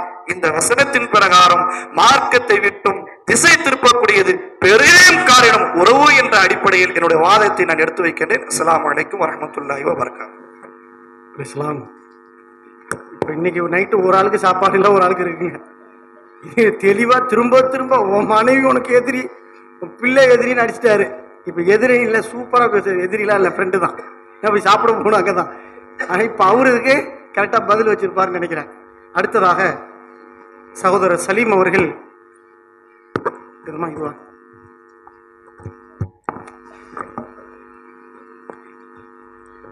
வருதா? சகோதரர் சலீம் எம்ஐசி அவர்கள் தன்னுடைய கருத்தை மிக ரத்தின சுருக்கமாக உங்களிடத்தில் பதிவு செய்வார்கள். அஸ்ஸலாமு அலைக்கும். அதாவது உறவுக்காரன் இருக்கிறதுனால தான் பணம் சேர்க்கிறான். உமல் ஹயாத்து துன்யா, உலகத்தினுடைய இன்பம்னா என்னப்பா? மனைவி மக்கள் தான் உலகத்தினுடைய இன்பம், அதுக்காக தான் காசு சேர்க்கிறான். நான் என்ன கேட்குறேன்னா, உறவுக்காரன் இல்லாதவன் எவனும் வேலைக்கே போகலை, எவனும் ஊடு கட்டலை, எல்லாரும் பிளாட்ஃபார்மில் படுத்து தூங்குறான், எல்லாம் மார்க்கத்தில் 100% பர்ஃபெக்டாக இருக்கிறான். அப்படி தான் சரி, அப்படிதானே? இனி பதில் சொல்ல முடியாது, நான் தான் சொல்லணும். இதுக்கு பதில் வாங்கி கொடுத்து ஆள் இருக்குப்பா, பதில் வாங்கி கொடுத்துருக்கேன். இருக்கு பதில் சொல்ல இருக்கு. அதுதான். இன்னொன்று என்ன சொல்லிக்கிறேன்னா, தலைப்பு அவங்க வச்ச எல்லா வாதத்துக்கும் என்ன வாதம் வச்சாங்க? சம்பாதிக்கிறான். ஏன் சம்பாதிக்கிறான்? உறவுக்காரனுக்கான சம்பாதிக்கிறான் அப்படிங்கிறத பதிலாக சொல்லிக்கிறேன். ரெண்டாவது, மனுஷன் சம்பாதிக்கிறது தனக்காகவா உறவுக்காகவா அப்படிங்கிற பட்டிமன்ற தலைப்பு கிடையாது. மனுஷன் மார்க்கத்தை விட்டு திசை திரும்புவதற்கு காரணம் உறவா உலக ஆசையா அப்படிங்கிற தலைப்பை நினைவு கூறுவதன் மூலமாக அவங்களுடைய அத்துணை வாதத்திற்கும் பதிலை முடித்துக் கொள்கிறேன். அடுத்து, உறவுக்காரங்க தான் ரசூல்லா பிரச்சாரம் பண்ணும்போது எதிர்த்ததெல்லாம் யார்? உறவுக்காரர்கள் தான். ரசூல்லா பிரச்சாரம் பண்ணும்போது ஆதரவா உறுதுணையா நின்னது உறவுக்காரன் இல்லையா? இல்லையா? ரசூல்லா மேல கை வைக்க முடியாம இருந்துச்சு, என்ன காரணம்? ரசூல்லாவுடைய உறவுக்காரன் இல்லையா? ரசூல்லாவுக்கு உறுதுணையா வந்ததெல்லாம் யார்? இந்த உறவுக்காரர் யார்? அர்த்தமா சொல்லுங்க. அன்பு சகோதரர் பட்டிமன்றத்துல பேசியிருப்பாரு.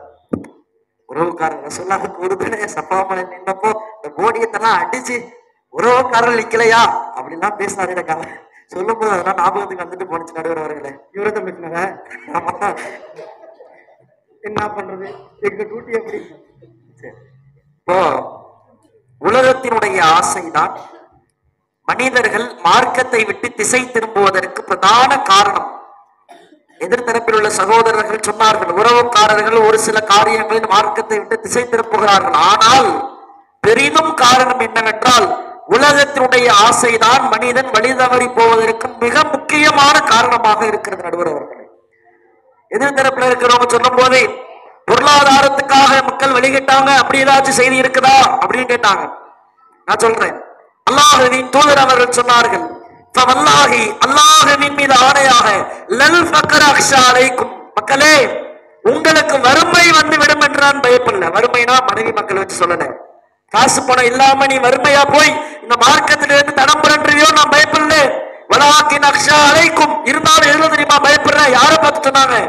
இந்த மார்க்கத்திற்காக உயிரை தியாகம் செய்ய தயாராக இருந்து இந்த மார்க்கத்திற்காக தன்னுடைய உடமைகள் எல்லாவற்றையும் தியாகம் செய்த சஹாபாக்களை பார்த்து சொன்னார்கள், உங்களுக்கு பொருளாதார ஆசை வந்து, உலகத்தினுடைய மோகம் வந்து, ஆட்சி அதிகாரத்தினுடைய மோகம் வந்து, இந்த மார்க்கத்தில் இருந்து இதற்கு முன்னால் உள்ளவர்கள் எப்படி தடம் புரண்டார்களோ அது மாதிரி நீங்க தடம் புரண்டு போயிடுவீங்களோ எனக்கு பயமா இருக்கு. நாங்க சொல்லலாம், இதை விட பெரிய ஆதாரம் வேண்டுமா நடுவர் அவர்களே? அல்லாஹ்வின் தூதர் நபி தோழர் விஷயத்திலேயே இதை பயந்திருக்கிறார்கள். இன்னைக்கு சமுதாயத்துல பாருங்க, இன்னைக்கு சமுதாயத்துல இன்றைக்கு இருக்கக்கூடிய இளைஞர்களாக இருந்தாலும் சரி, பெரியவர்களாக இருந்தாலும் சரி, தொழுகைக்கு வராமல் அவர்களை தடுப்பது யார்? உறவுக்காரர்களா? உம்மா தொழுகைக்கு போவாதுன்னாங்களா? பாப்பா தொழுகைக்கு போவாதுன்னாங்களா? பள்ளிவாசலில் வாங்க சொல்லுகிறார்கள், தெரு மூலைகளில் அமர்ந்து கொண்டு செல்போனில் மூழ்கி கிடக்கிறானே, அங்கே ஹையால சலா, வெற்றியை நோக்கி வாங்க, தொழுகையை நோக்கி வாங்க, ஹையாலல் பலா, தொழுகை வெற்றியை நோக்கி வாங்க அப்படின்னு இருக்கு. இவங்க செல்போன்ல ஏங்க கூமா பட்டிக்கு வாங்க அப்படின்னு பார்த்துட்டு இருக்கான். அஜர்த்து வரைக்கும் போயிடுச்சுங்க. ஏங்க கூமாப்பட்டி, ஏங்க கூமா படிக்கிறாங்க, சொர்க்கம் மாதிரி இருக்குங்க தண்ணிக்கிறான். டேய் நீ அங்க போடா, உண்மையிலே சொர்க்கத்துக்கு போவேன். இவன் 10,000 செலவு பண்ணி கூமாப்பட்டி கிளம்பி போறான். கூமாப்பட்டிக்கு சினிமா மோகத்தில் இன்றைக்கு மூழ்கி கிடக்கிறான காரணம் யார்? தொழுகையை மறந்து, நோன்பை மறந்து, அல்லாஹ்வை நினைவு கூறுவதை மறந்து, ஏன் உயிரை விட மேலான நபிகள் நாயகத்தை மறந்து சினிமா நடிகர்களை தன்னுடைய தலைவர்களாக வைத்திருக்கிறாரே, இதை சொன்னது யார்? உறவுக்காரர்களா? நீ வந்து விஜய் பின்னாடி போ, அஜித் பின்னாடி போ, சூர்யா பின்னாடி போ, சிவகார்த்திகேயன் அண்ணா மாதிரி மாப்பிள்ளை இஸ்லாமிய பெண்கள் கேட்கிறார்களே, சொன்னது யார்? உம்மாவா? உனக்கு மாப்பிள்ளை சிவகார்த்திகேயன் மாதிரி அமைச்சுக்கிட்டு சொன்னது உம்மாவா? சினிமாவில் இன்றைக்கு மூழ்கி போய் முழுக்க முழுக்க சினிமா பாடல்கள். நீங்க கேளுங்க, இன்னைக்கு சமுதாயத்துல குர்ஆன் வசனங்கள் எத்தனை இளைஞர்களுக்கு தெரியும்? திருமலை குர்ஆனுடைய அத்தியாயங்கள் எத்தனை பேருக்கு தெரியும்? முழுக்க முழுக்க சினிமா பாட்டுங்க. சினிமா பாட்டுங்கன்னா வரிசையா அடிப்பான். அந்த வியாதி நம்ம ஆலிம்சாக்களுக்கும் விடல.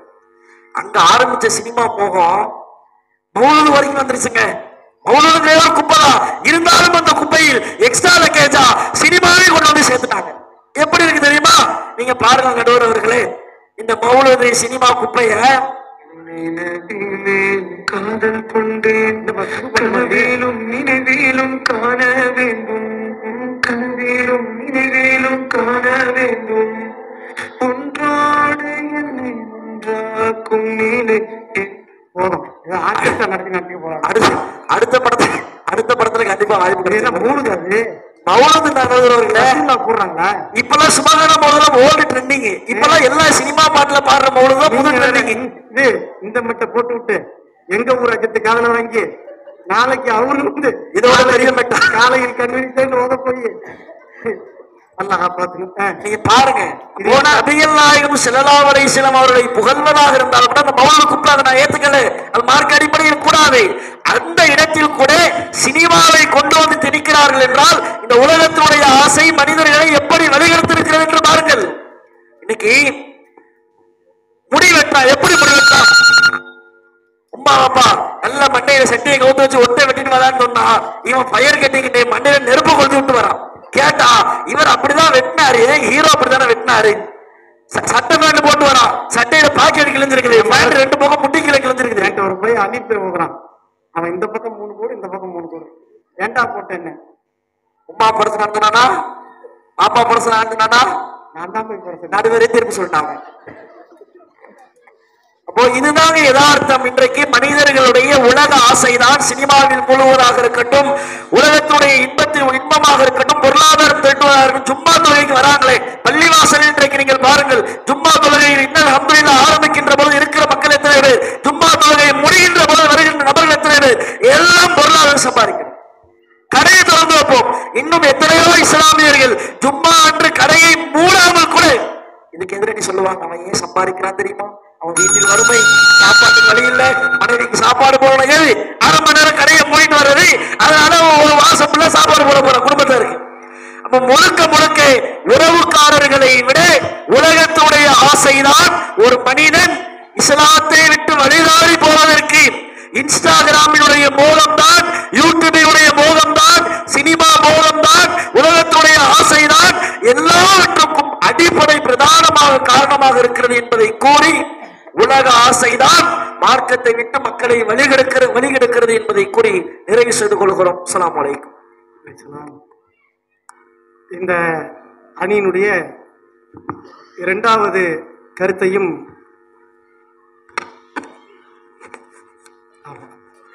நல்லா புது மெட்டெல்லாம் போட்டு நிரூபித்து விட்டாரு.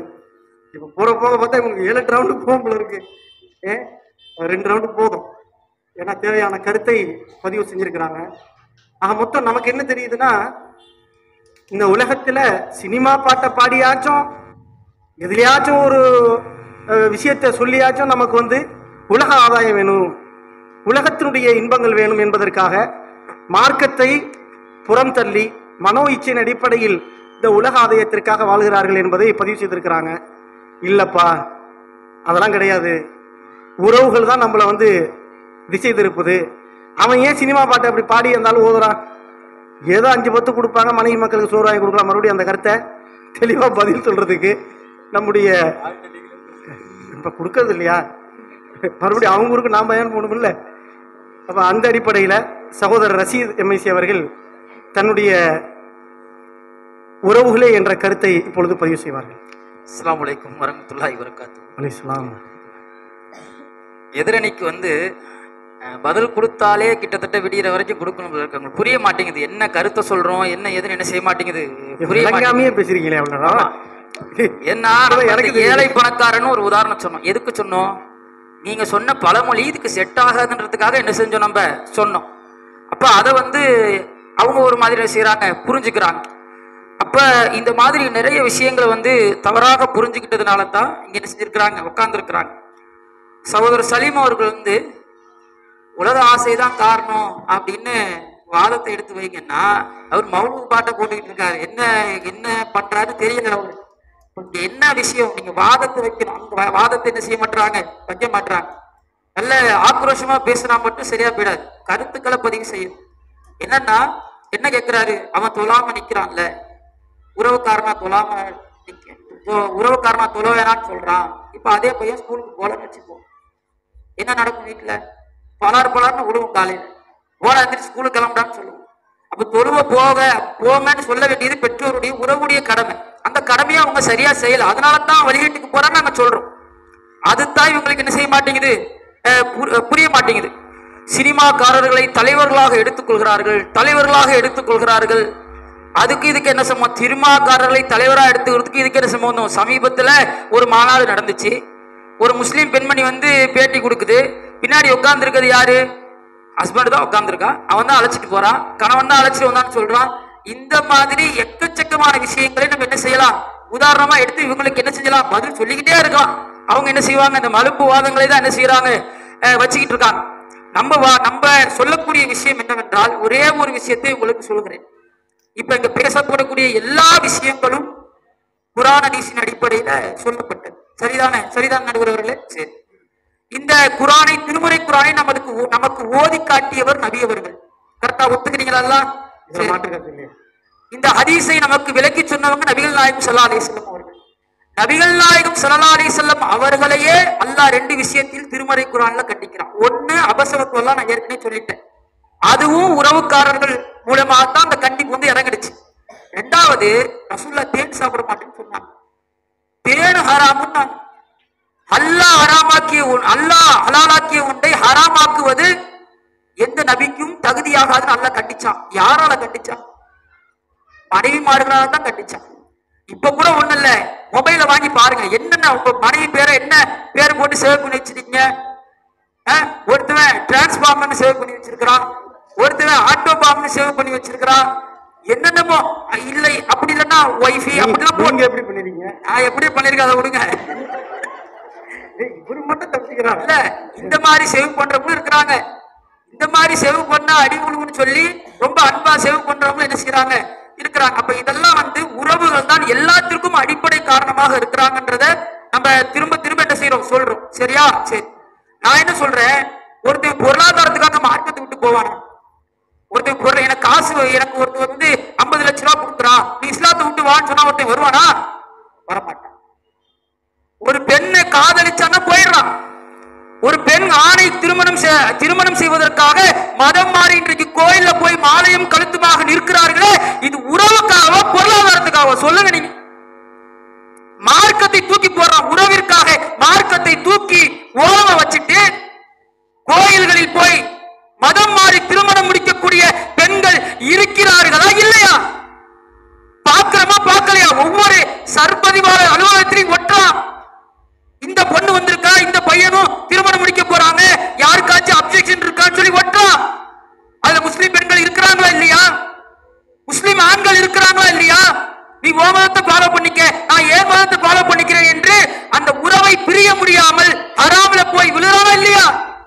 மார்க்கத்தை தூக்கி போட்டு போறான். பொருளாதாரத்துக்காக எவனையும் மார்க்கத்தை தூக்கி போட மாட்டான், உறவுக்காக தூக்கி போடுறான். அதுவும் ஒரு பெண்ணினுடைய உறவிற்காக, ஒரு ஆணினுடைய உறவிற்காக தூக்கி தூர போடக்கூடிய செய்திகளை எல்லாம் நம்ம பார்க்கிறோம். இவங்க எல்லாம் படிக்கிறாங்க, ஆனா அதை என்ன செய்ய மாட்டாங்க, காட்டிக்க மாட்டாங்க. சரியா? சரி. அதே மாதிரி கேரளாவில ஒரு பதாகை வைத்தார்கள், வரதட்சணை கொடுத்து திருமணம் முடிக்க மாட்டோம், ரொம்ப ட்ரெண்ட் ஆனிச்சு. என்ன ரீசன் தெரியுமா? ஒரு பெண் தற்கொலை செஞ்சுக்கிறார். எதுக்கு தற்கொலை செஞ்சுக்கிட்டாங்க? 100 பவுனுக்கு மேல நகை கொடுத்து, வீடு கொடுத்து, காரு கொடுத்து திருமணம் முடிச்சு வச்சு 6 மாசத்துல டிவைஸ் வாங்கிட்டு வராங்க.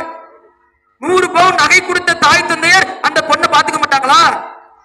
அந்த பெண் கடிதம் எழுதி வைத்து கொண்டு தற்கொலை செய்கிறாள். என்ன தெரியுமா கடிதத்தில் எழுதியிருக்கா? என் கல்யாணத்துக்கு 2000-3000 உறவுக்காரன் வந்தா, இவன் முன்னாடி எல்லாம் போய் நான் எப்படி வாழ்றது? என்ன இவன் ஏசுவான், என்ன பேசுவான், இப்படி ஆடம்பரமா திருமணம் முடிச்சீங்கல்ல, அப்படிதான் இப்படி ஆயிடுச்சுன்னு சொல்லுவான் அப்படின்னு சொல்லி அந்த பெண் என்ன செய்கிறாள்? தற்கொலை செய்து கொள்கிறாள். இதுக்கு யார் காரணம்? உறவுக்காரர்களை பயந்துதான் அந்த பெண் என்ன செய்யறார்? தற்கொலை செய்து கொள்கின்றார். அது மட்டும் இல்லாம அண்ணன் வந்து ரொம்ப அழகா சொன்னாங்க, யூதர்கள் எப்படி வழிகட்டார்கள், யூதர்கள் வந்து பொருளாதாரத்தின் மீது ஆசைப்பட்டார்கள், யூதர்கள் பொருளாதாரத்தை தேடினாங்க, அதனால தான் யூதர்கள் வழிகட்டார்கள் சொன்னாங்க. அல்லாஹ் அப்படி சொல்றானா? அல்லாஹ் என்ன பதிவு செய்யறான்? குன்தும் கைர உம்மத்தின் உஹ்ரிஜத் லின்னாஸ் தஅமுருன பில் மஅரூஃப் தன்ஹவுன அனில் முன்கர். இதுதான் நமக்கான அடையாளம். உறவுக்கார நண்பன் யாரா இருந்தாலும் சரி, நன்மையை ஏவ வேண்டும், தீமையை தடுக்க வேண்டும். இது நமக்கு கொடுக்கப்பட்ட கடமை. அல்லாஹ் சொல்லுகின்றான், வலவ் துஅமினு பில்லாஹ், அல்லாஹ்வை நீங்கள் நம்பிக்கை கொண்ட மாதிரி அவங்க நம்பிக்கை கொள்ளல, உங்களை மாதிரி அவங்க இருந்திருந்தா, நன்மையை ஏவி தீமையை தடுத்திருந்தால் அவங்க என்ன செஞ்சிருக்க மாட்டாங்க, வழிகேட்டிற்கு சென்றிருக்க மாட்டாங்க. அல்லாஹ் சொல்றான். பொருளாதாரத்துக்கெல்லாம் வழிகேட்டுக்கு போல யாரையும் பகைச்சிக்க கூடாது, யார் மனமும் கோரக்கூடாது. அல்லாஹ்வா தன் சமூகம் சார்ந்த உறவுகளா என்று யூதர்களுக்கு ஒரு நிலை வருகின்ற பொழுது தன் சமூகம் சார்ந்த உறவுகளை அவர்கள் கையில் எடுத்தார். அதனால தான் அவங்க வழிகேட்டுக்கு போனதா அல்லாஹ் சொல்றான்.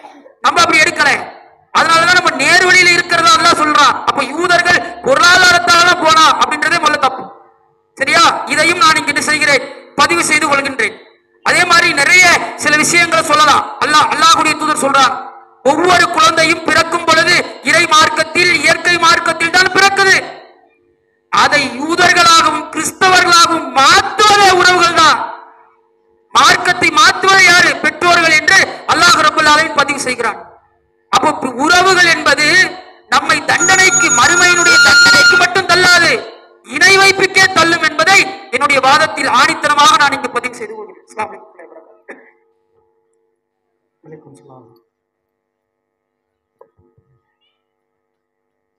இரண்டாவது ரவுண்டினுடைய இறுதி கருத்தாக சகோதரர் ரசீத் அவர்கள் தன்னுடைய கருத்தை தெளிவாக பதிவு செய்தார்கள். அந்த கருத்தை இவருடைய கருத்தை மட்டுமல்ல, இந்த எதிரணியினுடைய கருத்தையும் மறுக்க இயலாது. இப்பொழுது எனக்கு தரப்பட்டிருக்கக்கூடிய அந்த நடுவன் என்ற அந்த பொறுப்பிற்கு நான் பதிலளிக்க விரும்புகிறேன். அன்பிற்குரிய சகோதர சகோதரிகளே, இந்த உலகத்தில் உறவுகளுக்காக தன்னுடைய இறை அச்சத்தையும் மார்க்கத்தினுடைய நடைமுறையையும் தூரமாக்கக்கூடியவர்கள் இன்றைக்கு பெரும்பான்மையானவராக இருக்கின்றார்கள். மார்க்கத்தை தெரிந்தவர்கள் கூட உறவுகளுக்காக தன்னுடைய மார்க்கத்தினுடைய செயல்களை புறம் தள்ளிவிட்டு உறவுகள் தான் எங்களுக்கு பெரிது என்று சொல்லக்கூடியவர்கள் பெரும்பான்மையானவர்களாக இருக்கின்றார்கள். எத்தனையோ குர்ஆன் ஹதீஸை படித்த மக்களும் இஸ்லாமிய மார்க்கத்தினுடைய செய்தியை தெரிந்த மக்களும் தெளிவாக தெரியக்கூடிய செய்தி என்ன? வரதட்சணை என்பது பெரும்பாவம், வரதட்சணை என்பது வெறுக்கத்தக்க பாவம், வரதட்சணை என்பது குர்ஆனுக்கு முரணான பாவம், வரதட்சணை என்பது கேவலமான செயல். இதனால் இந்த சமூகத்தினுடைய கண்ணியமும் இந்த சமூகத்தினுடைய இளம் பெண்களுடைய சுயமரியாதையும் இழக்கும் அளவிற்கு இந்த வரதட்சணை கேடுகட்டது என்பதை உணர்ந்த போதிலும் கணவர் மனைவிட்ட சொல்றாங்க, சில வீட்டுல மனைவி கணவர்கிட்ட சொல்லாங்க, சில இடத்துல ரெண்டு பேருமே வரதட்சணை கல்யாணத்துக்கு போகுது. ஏன்பா போற? நம்ம போனா தானே அவங்க வருவாங்க. ரொம்ப கேட்கறதுக்கு நல்லா இருக்க மாதிரி இருக்குங்க. நம்ம போனா தானே அவங்க வருவாங்க. உறவு முக்கியம் இல்லையா?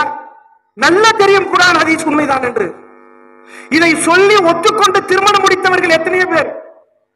உனக்கு வரப்போற மருமக இதெல்லாம் போகாதுன்னு தெரியும், கல்யாணம் பண்ணிட்டு வந்த பிறகு மருமகள்கிட்ட கட்சி கட்டக்கூடியவர்கள் எத்தனை பேர்?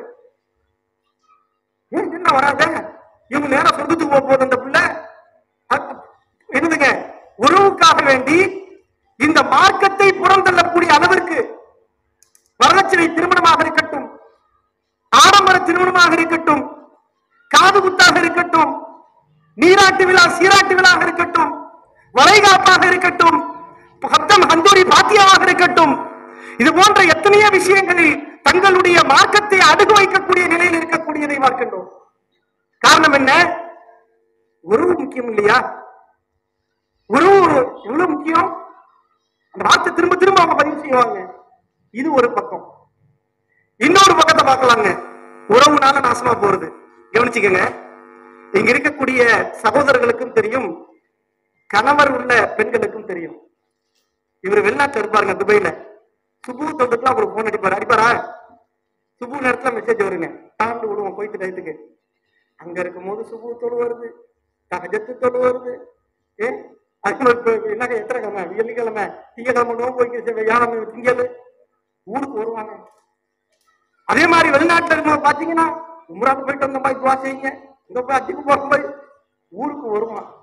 ஒரு வக்து தொழுகை கூட பள்ளியாசலுக்கு வரது கிடையாது. ஏன்? அவனுக்கு செல்வம் இருந்தது, ஆடம்பரம் இருந்தது, எல்லாம் இருந்தது அங்கே.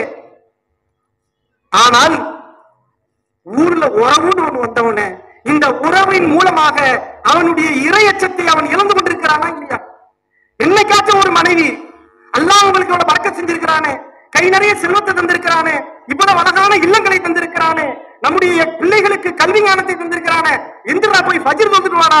யாரு ஃபஜ்ர் தொழுகின்றார்களோ திம்மத்தில்லா, அல்லாஹ்வுடைய பொறுப்பில் இருக்கின்றார்கள். நானும் நம்முடைய குடும்பமும் இறைவனுடைய அருள் பெற்றவராக இருக்க வேண்டுமானால் நீ சுபு தொழுகு என்று இந்த பண்டாராடி ராஜ்யத்தில் உள்ள இஸ்லாமிய பெண்கள் எழுப்பியிருப்பார்களா? இல்லையே. அதே அத்தா வயசான அத்தா, காலை முட்டி தெரிஞ்ச அத்தா 4 பேரு, ஏதாச்சும் 2 பசங்க அந்த எக்ஸாம் நேரத்தில் வருவாங்க. இந்த 10th +2 டைத்துல பாத்தீங்கன்னா ரொம்ப நேரம் உட்காந்து வாசிப்பாங்க. எக்ஸாம் வர டைத்துல எக்ஸாம் எழுதி முடிச்சுட்டு வரமாட்டாங்க. அடுத்து 2 மாசம் ரிசல்ட் போட்டாங்களா அப்ப அந்த 1 வார டைத்துல வருவாங்க பூனைக்குட்டி மாதிரி. ரொம்ப நேரம் கேட்பாங்க, நம்மளோட சுவாமி வாசிங்க இதுதான் நம்ம நிலைமை விளையாட்டுல பாக்குறோம். அப்ப உறவுகள் தங்களுடைய ஈமானை மனித சமூகம் பெரும்பான்மையாக இழந்து கொண்டிருப்பதை நாம் பார்க்கிறோம். வரிசையா சொல்லலாம், நிறைய குறிப்பு. அதனாலதான் அல்லாஹ் சொல்றான், அதே நீ உறவை பெரிதென்று நினைத்துக் கொண்டிருக்கின்றாய். உன் மனைவி, உன் மக்கள், உன் பிள்ளைகளுக்காக அல்லாஹ்வுடைய மார்க்கத்தை விட்டு நீ திசை திருப்பிக் கொண்டிருக்கின்றாய், விரண்டோடி கொண்டிருக்கின்றாய். ஒரு நேரம் வரும், ஒரு பெரும் பேரிடி சப்தம் கேட்கும். அந்த கடும் சப்தம் கேட்ட மாத்திரத்தில் உன்னுடைய சகோதரன் எல்லாம் உன்னை விட்டு ஓடி கொண்டிருப்பான். எப்படி சொல்றான் பாருங்க அல்லாஹ். உன்னுடைய தாய் உன்னை விட்டு ஓடி கொண்டிருப்பான். உன்னுடைய தந்தை உன்னை விட்டு ஓடி கொண்டிருப்பான். உன்னுடைய மனைவி உன்னை விட்டு ஓடி கொண்டிருப்பாள். உன் பிள்ளையும் உன்னை விட்டு ஓடி கொண்டிருப்பான். நீ எந்த உறவு நினைச்சுக்கிட்டு இருக்கீங்க? அல்லாஹ் உறவு உறவுன்னு சொல்லிக்கிட்டு உறவை காரணம் காட்டி இந்த உறவே பெரிதென்று, இந்த உலகமே சதம் என்று வாழ்ந்து கொண்டிருக்கிறாயே, ஒரு நாள் வரும் எந்த உறவை நீ பெரிதென்று நினைத்து அல்லாஹ்வுடைய மார்க்கத்தை நீ புறம் தள்ளினாயோ, இறைவனுடைய அச்சத்தை விட்டும் நீ திசை திருப்பப்பட்டாயோ, ஞாபகம் வைத்துக் கொள்ளுங்கள். அல்லாஹ் குர்ஆன் பாருங்க, எல்லாமே உன்னை விட்டுட்டு ஓடிடுவாங்க. நீ தன்னந்தனியா நிப்ப. உன்னுடைய அந்த நேரத்தில் நம்முடைய பிடி கடுமையாக இருக்கும். இந்த பத்ஷ ரப்பிக லஷதீத், அல்லாஹ்வுடைய பிடி கடுமையாக இருக்கும். அல்லாஹ் நேரத்துல உன்னை திரும்பி பார்க்க கூட இருக்காது. ஒரு ஹமீமன் ஹமீமா, ஒரு நண்பன் கூட உன்னிடத்தில் நலம் விசாரிக்க மாட்டான். ஒருத்தனும் உன்னை திரும்பி பார்க்க மாட்டான். அல்லாஹ் சொல்றாங்க. ஆக இந்த உறவுகள் என்பது நிச்சயமாக நம்முடைய இறையச்சத்தை திசை திருப்பக்கூடியதாக பெரும்பான்மையாக இருப்பதை நாம் பார்க்கிறோம். அதோடு மட்டுமல்ல, இந்த உலக ஆசை இருக்கிறது. உலக ஆசைனா என்னங்க? நான் ஏற்கனவே சொன்னேன். இவங்க திரும்ப திரும்ப ஒரே சப்ஜெக்ட்ல உங்கள்கிட்ட சொல்லியிருப்பாங்க உலக ஆசை. ஒன்று பொருளாதாரம், மற்றொன்று பதவி, அடுத்ததாக இந்த உலகத்தினுடைய பகட்டு. இவைகள் எல்லாம் இந்த உலகத்தினுடைய இன்பம். இந்த உலகத்தினுடைய இந்த பதவி, பகட்டு, இந்த பொருளாதாரத்திற்காக மனிதன் அல்லாஹ்வை மறந்து ஆட்டம் போடுவான் என்பதையும் திருக்குர்ஆன் சொல்லுகிறது. அல்லாஹ் தன் திருமறையில் பல இடங்களில் எல்லாம் பதிவு செய்கின்றான். இந்த உலகத்தினுடைய பகட்டு இருக்கிறது, இல்லா மத்தாவுல் குரூர், இவைகள் எல்லாம் உலகத்துடைய அலங்காரங்கள். இந்த அலங்காரங்கள் எல்லாம், இந்த ஜோடனைகள் எல்லாம் உதிர்ந்து போகும் என்று கூறுகின்றான் அல்லாஹ் ரப்பல் ஆலமீன். ஆனால் இந்த உலக அலங்காரத்தை கையில் வைத்திருக்கக்கூடிய மனிதன் கொஞ்சோண்டு அலங்காரம் தான் கொடுக்கப்பட்டிருக்கு. ஞாபகம் வச்சுக்கோங்க. உன்னிடத்தில் கோடான கோடி ரூபாய் இருந்தாலும் சரிதான், உன்கிட்ட 10,000 கோடி இருந்தாலும் சரிதான். அல்லாஹ் சொல்றாங்க. கொடநாட்டு எஸ்டேட் இருந்தாலும் சரிதான், எத்தனை மில்லியன் ட்ரில்லியன் டாலர்களுக்கு நீ உரியவனாக இருந்தாலும் சரிதான், அல்லாஹ்வுடைய பார்வையில் அது அற்பத்திலும் அற்பமானது. ஆனா உலக அளவுல நம்ம கணக்கு பண்ணா நம்ம தஞ்சை மாவட்டமும் இருப்பவர்களும் பணக்காரங்க மாதிரி தெரியுங்க. அது ஒண்ணுமே இல்லைங்க. ஞாபகம் வச்சுங்க. ஒரு அரபி அவன் பர்ஃபியூம் அடிக்கிறான் பாத்தீங்களா, அந்த காசை தான் நம்ம 6 மாசத்துக்கு செலவு பண்றோம். ஞாபகம் வச்சுக்கோங்க. அவ்வளவு அற்பமான பொருளாதாரத்தை பெற்றுக்கொண்டு நாம் பணக்காரர்கள் என்று நினைத்துக் கொண்டிருக்கிறோம். இந்த செல்வத்தை பெறுவதற்காக, இந்த செல்வத்தை தேடுவதற்காக நம்மில் எத்தனை பேர் எவ்வளவு தவறான முறையில் ஹலால் ஹராம் பார்க்காமல் அடகு வாங்குவதும், வட்டிக்கு விடுவதும், வட்டிக்கு வாங்குவதும், ஏன் ஹலாலா ஹராமா என்று தெரியாமல் லட்சக்கணக்கில் ராகத்து போன்ற கம்பெனிகளில் அள்ளி கொடுத்து இன்றைக்கு தன்னுடைய இதய நோயினால், மனோ நோயினால் தங்களுடைய பொருளாதாரத்தையும், உடல் வலிமையையும், மனசக்தியையும் இழந்து, ஏன் ஈமானை கூட இழந்து இன்றைக்கு மரித்துக் கொண்டிருக்கின்றார்கள் பல பேர். போச்சு, காசு போச்சு. அன்னைக்கு நாம ஜும்மால சொன்னோம், தௌஹீத் ஜமாத், அதே இது ஹராம் தான் சொன்னோம். மாசம் மாசம் 2,000 ரூபாய் ஹலால் இல்லையா? எங்க பேர்தான் பஸ் ஓடுதுண்டா. நான் கேட்கிறேன், ஹலாலான பிசினஸா இருந்தா கொரோனால ஒரு நஷ்டமானாரு, நீ என்ன செய்யணும்? பாய், இந்த நஷ்டத்துல நானும் பங்கேற்றுக்கிறேன், என் காசு வேணான்ட்டு போயிட்டு இருக்கணும். ஏன் கேட்ட பிடிச்சி தொங்குன? ஏன்டா வீட்டுல போய் கதவை பிடிச்சி அடிச்ச? என்ன நினைச்ச நீனு? கொடுத்த காசு 50 லட்சத்தை எனக்கு கொடுன்னு கேட்ட, என்ன செய்வான்? அது ஹலால் ஹராம் என்பது அடுத்தது. உன்னுடைய மண்டையிலேயே ஒன்று இருந்து கொண்டிருந்தது, நான் கொடுத்த காசுக்கு நீ கொடுத்துக்கிட்டே இருக்கணும், நான் கேட்கும் போது 50 லட்சத்தை திருப்பி கொடுக்க வேண்டும் என்று. நீ வட்டிக்கு விட்டாய், வட்டியை திண்டாய். அல்லாஹ் பெரும்பாலான மக்களுக்கு அல்லாஹ் பணம் கற்பித்தான். இஸ்லாமிய பெருமக்கள் வரிசையா ஏமாந்துகிட்டு இருந்துச்சு. அதோடு மட்டுமா, இன்னும் சொல்ல போனால் எத்தனை பேர் கடன் கொடுத்துட்டு ஏமாத்துறாங்க இருக்குங்களா?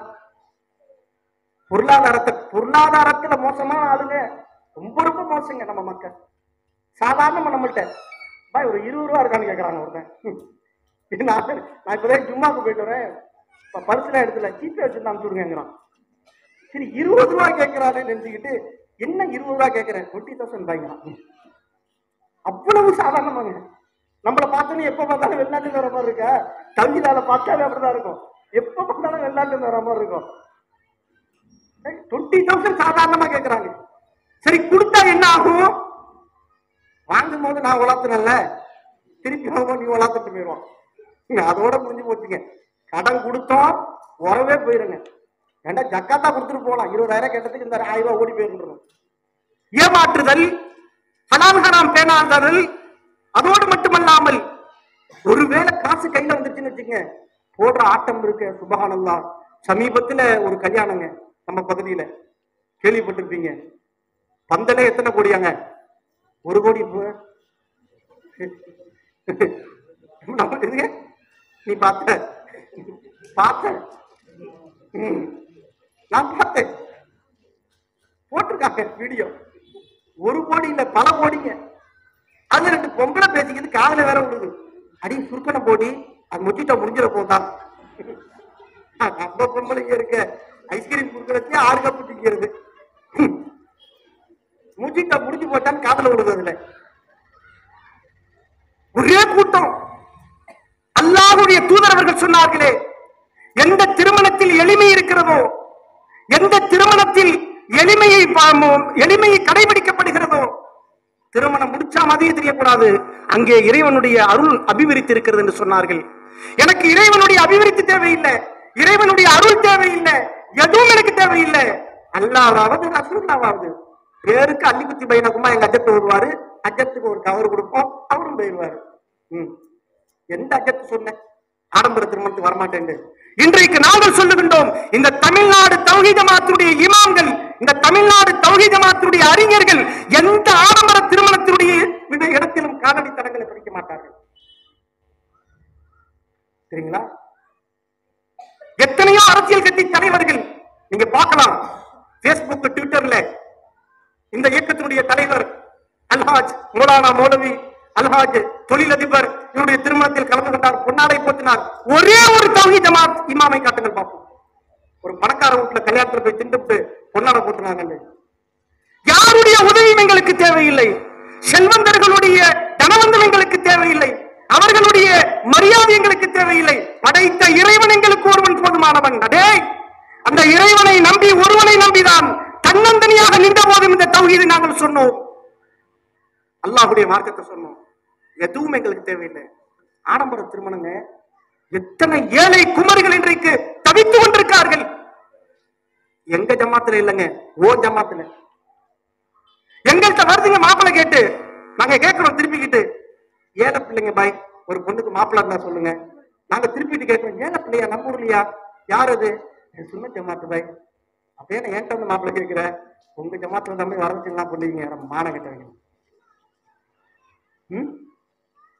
இதை மாற்றி அமைப்பதற்கு உன்னுடைய ஜமாத்தில், உங்களுடைய ஜமாத்துகளில் ஆட்கள் இல்லையா?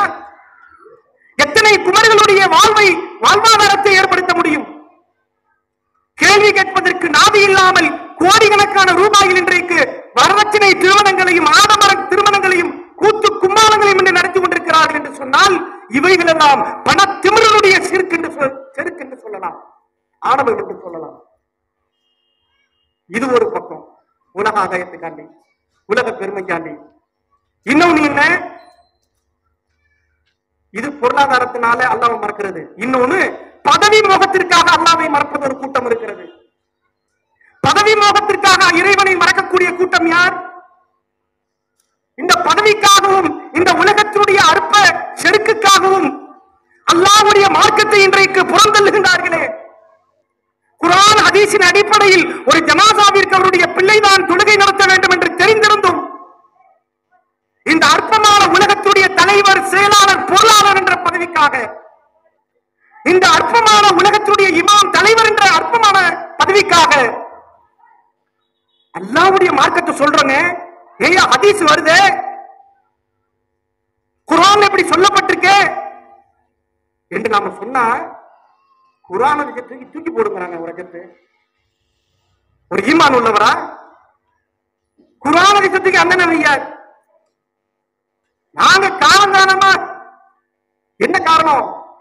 இங்கு ஒரு ஜனாசாவை அடக்கம் செய்வதற்கு மறுக்கின்றார்கள் என்று சொன்னால் ஒன்றவன் குர்ஆன் ஹதீஸை மறுக்கின்றான், அல்லது இஸ்லாமிய மார்க்கத்தை விட்டு வெளியேறுகின்றான், அல்லது தன்னுடைய அற்பமான இந்த உலகத்துடைய பதவிக்காக ஆணவம் கொண்டு அல்லாஹ்வுடைய எதிரியாக அவன் மாறுகின்றான். உண்மை தெரியாத உனக்கு?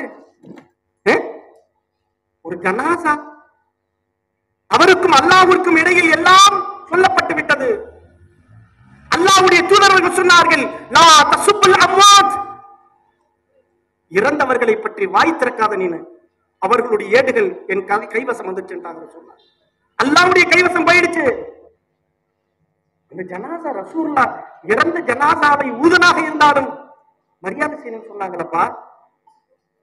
இன்றைக்கு இந்த உலகத்துடைய அற்பமான இன்பங்களுக்காக, இந்த உலகத்துடைய உலக ஆசைகளுக்காக, பதவி மோகங்களுக்காக இது போன்று செய்கின்றார்களே, இவர்களுக்கும் அல்லாஹ் திருமறை குர்ஆனில் சொல்லுகின்றான், வ அம்மா மன் ஊத்திய கிதாபஹு பிஷிமாலிஹி, யாருடைய ஏடுகள் நாளை மறுமையில் அவனுடைய இடக்கரத்தில் தரப்படுகிறதோ, ஃபயகூல் யா லைத்தனி லம் ஊத்த கிதாபியா, நாளை மறுமையில் அல்லாஹ் இதே மாதிரி பிரிண்ட் அவுட் எடுத்து கையில கொடுப்பேங்கறாங்க.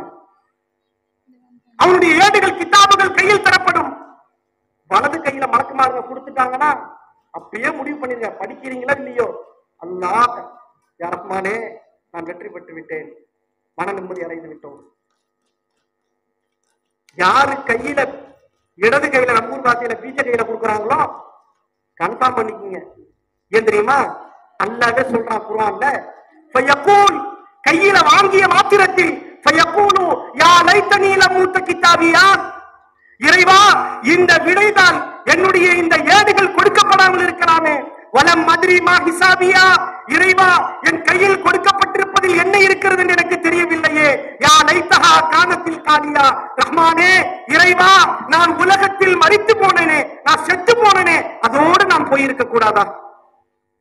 நான் செத்து போனேனே, செத்ததோட என் கடன் முடிஞ்சிருக்க கூடாதா? மா அக்னா அன்னி மாலியா, இறைவா என்னுடைய செல்வம் எல்லாம் என்னை விட்டு போய்விட்டதே.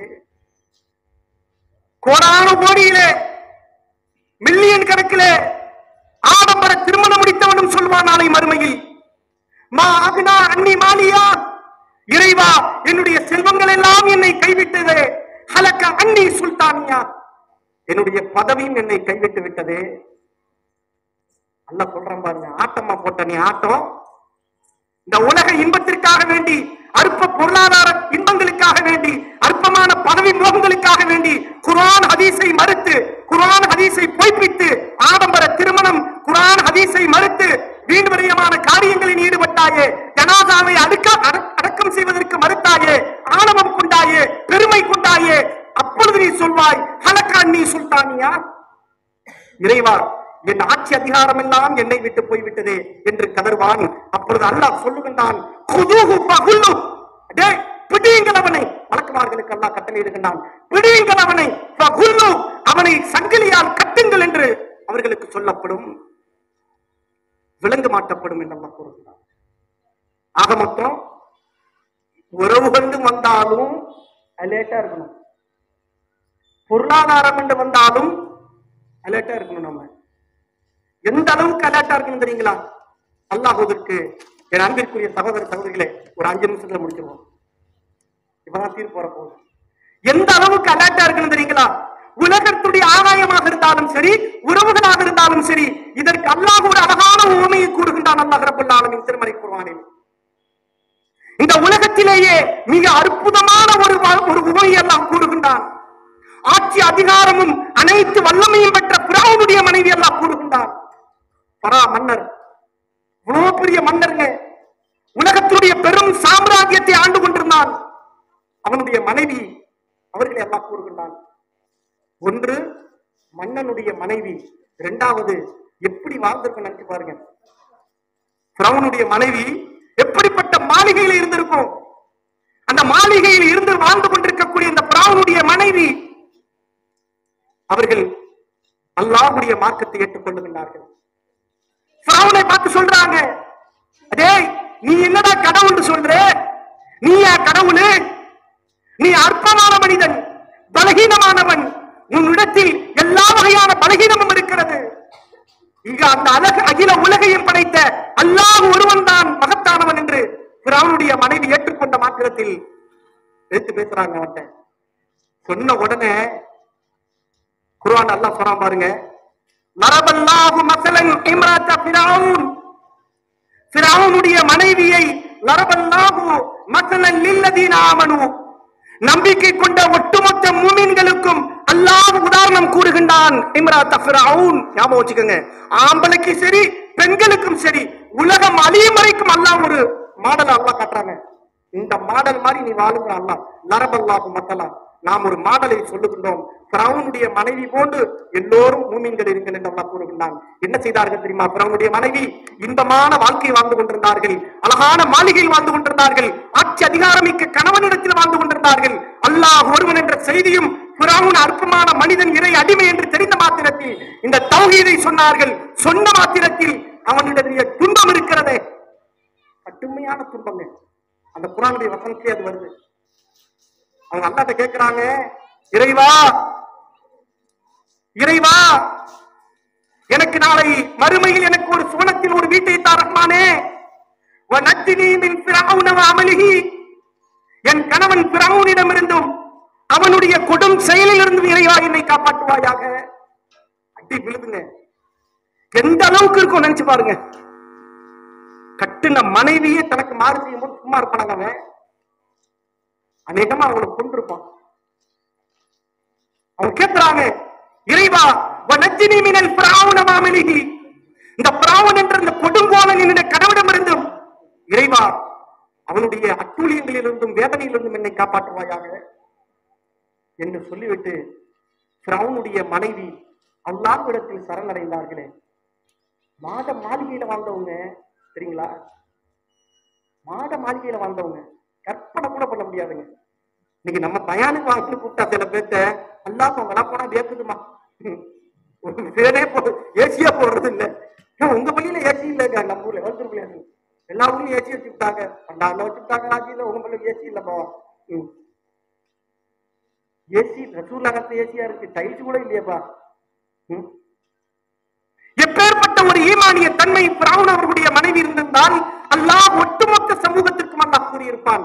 ஏன் தெரியுங்களா? கூறினா அவங்க உலக இன்பத்திற்கும் ஆட்படவில்லை, கணவன் என்ற அவளுக்கும் அவர்கள் உட்படவில்லை. ரெண்டையும் தூக்கி அடிச்சாங்க. இந்த ரெண்டை விட மேலானது அல்லாஹ், இந்த ரெண்டை விட மேலானது என் இறைவன், இந்த இரண்டை விட மேலானது அல்லாஹ் தரவிருக்கின்ற உன்னதமான நாளை மறுமையினுடைய சொர்க்கம் என்று அல்லாஹ். ஆக அன்பிற்குரிய சகோதரிகளே, இவைகள் எல்லாவற்றுக்கும் மேலாக இந்த உலகத்தில் பெரும்பான்மையாக ஒரு மனிதனை ரெண்டுமே வழிகெடுக்கும். பெரும்பான்மையாக வழிகெடுப்பது உறவுகள் தான் என்று குர்ஆன் கூறுகிறது.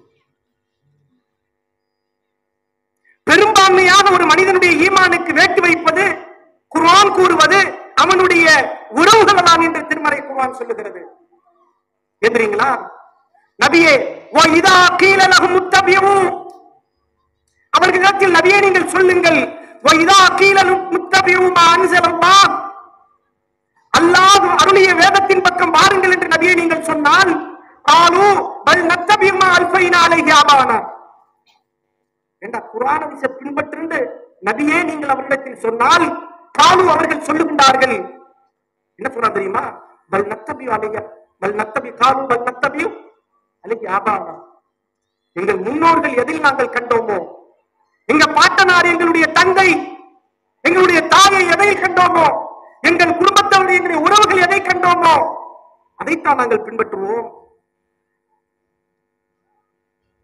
அவலோக்கான ஆபாவுகும் லா யாக்கிலூன ஷைஅன் யஹ்ததூன். ஒருவேளை அவர்களுடைய முன்னோர்கள், அவர்களுடைய கூட்டத்தவர்கள் எதையும் அறியாதவர்களாகவும் நேர்வழி பெறாதவர்களாகவும் இருந்தாலுமா என்று அல்லாஹ் கேட்கின்றான். உறவு இருக்கு பாத்தீங்க, நிறைய ஹதீஸ் இருக்கு இந்த சம்பந்தப்பட்ட குர்ஆனுடைய வசனங்கள். இந்த உறவுகள் இருக்கிறதே, இந்த உறவுகள் தான் எல்லாத்துக்கும் வேட்டு வைக்குது. சின்ன சின்ன பாவங்கள் இருக்குங்க, நம்ம சொல்ற மாதிரி. இன்றைக்கு ஏப்பா நீ மௌலிது ஓதுற, எங்க முன்னோர்கள் செஞ்சாங்க, எங்க பாப்பு செஞ்சாங்க, பூவா செஞ்சாங்க. என்ன தர்காக்கு போறேன், எங்க முன்னோர்கள் செய்தார்கள், என்னுடைய தாய் தப்ப செஞ்சாங்க, நான் தர்காக்கு போறேன். ஏப்பா தாயத்து கட்டுறேன், எங்க முன்னோர்கள் செய்தார்கள், தாயத்து கட்டுறேன். என்ன மதுவப்பு பின்பற்றேன், எங்க முன்னோர்கள் செய்தார்கள், மதுவை பின்பற்றேன். இல்லப்பா குர்ஆன் எங்க முன்னோர்களை பின்பற்றுவோம், எங்களுடைய குடும்பத்தவர்கள் சொல்றதை கேட்போம், எங்க உறவுகள் சொல்றதை நாங்க ஃபாலோ பண்ணுவோம் என்று இந்த உறவுகளையே மேன்மைப்படுத்தக்கூடிய ஒரு நிலை இருக்கிறதுனால்தான் அல்லாஹ் அவர்களுடைய உள்ளங்களில் முத்திரையிட்டிருக்கின்றான். யாருடைய சிந்தனை இப்படி இருக்கிறதோ, உறவுலாம் அந்த நவை, காசு பண்றலாம் அந்த நவை, என் இறைவன் என்ன சொல்லுகிறான். இன்றைக்கு நல்லா தெரியுங்க, இங்க இருக்கக்கூடிய சகோதரர்கள் யாரெல்லாம் தௌஹீத் சிந்தனையில் இருக்கிறோமோ நம் எல்லோருக்கும் ஒரு சிந்தனை இருந்தது, என் இறைவன் என்ன சொல்லுகின்றான்.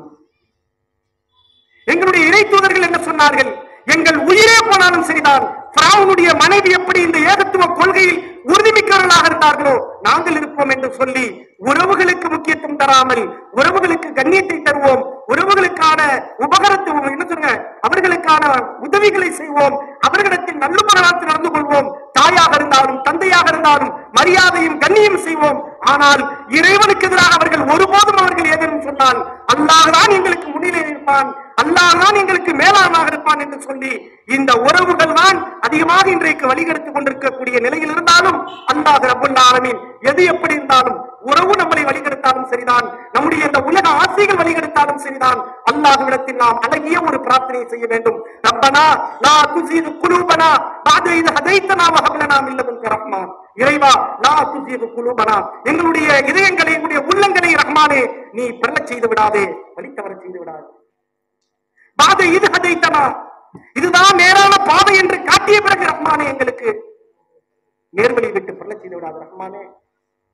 யா அல்லாஹ் எங்களுக்கு நாளை மறுமையில் உயர்ந்த சொர்க்கத்தை தருவாயாக என்ற பிரார்த்தனையோடு அல்லாஹ் ரப்பல் ஆலமீன் இங்க இருக்கக்கூடிய நம் அனைவருக்கும், இச்செய்தியை கேட்கக்கூடிய அனைவருக்கும், இந்த உலக ஆசை இருந்தாலும் உறவுகள் மீது நமக்கு மோகம் இருந்தாலும் இவைகள் எல்லாம் அல்லாஹ்வுடைய சட்டங்களுக்கு உட்பட்டு நாம் கையில் வைத்திருக்க வேண்டும். ஒருவேளை இந்த ரெண்டும் அல்லாஹ்வுடைய சட்டங்களை மீறுமாறு நமக்கு சைத்தான் மூலம் தூண்டினால் சைத்தானை விட்டு பாதுகாப்பு பெற்று அல்லாஹ் எங்களுக்கு முன்னுதாரணம், அல்லாஹ் எங்களுக்கு முன்னால் இருப்பவன், அல்லாஹ் எங்களுக்கு உயர்வானவன் என்ற உயரிய ஈமானோடு நானும் நீங்களும் இந்த உலகத்தை விட்டு விடைபெறுவதற்கு அல்லாஹ் அருள் செய்வானாக. நாளை மறுமையில் உயர்ந்த நபிமார்களோடு மின நபியீன வ சித்தீகீன வ சுஹதாஇ வ சாலிஹீன், நல்ல மக்களோடு நபிமார்களோடும் சித்தீகீன்கள் சாதிகீன்களோடும் அல்லாஹ் இருப்பதற்கு நமக்கு அருள் செய்வானாக என்று சொல்லி இந்த பட்டிமன்றத்தினுடைய அழகிய இந்த நிகழ்ச்சியினுடைய இறுதி நிகழ்வாக அல்லாஹ் ரப்பல் ஆலமீன் நம் அனைவருக்கும் நல்லருள் புரிய வேண்டும் என்று சொல்லி நிறைவு செய்கின்றேன். வ ஆஃபிரு தஅவானா அனில் ஹம்துலில்லாஹி ரப்பில் ஆலமீன். அஸ்ஸலாமு அலைக்கும்.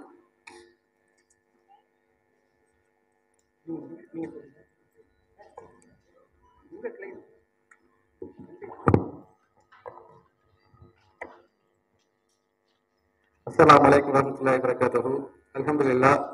இந்நிகழ்ச்சியில் கலந்து கொண்ட அனைத்து சகோதர சகோதரிகளுக்கும் தமிழ்நாடு தௌஹீத் ஜமாத் தஞ்சை வடக்கு மாவட்டம் பண்டார கிளை சார்பாக நன்றியை தெரிவித்துக் கொள்கிறோம்.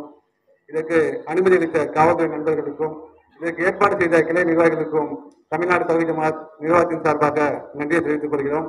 சபையை கலைக்கும் போது வரும் துவா சுப்ஹானக அல்லாஹும்ம வ பிஹம்திக அஷ்ஹது அல்லா இலாஹா இல்லா அன்த அஸ்தக்ஃபிருக வ அத்தூபு இலைக்.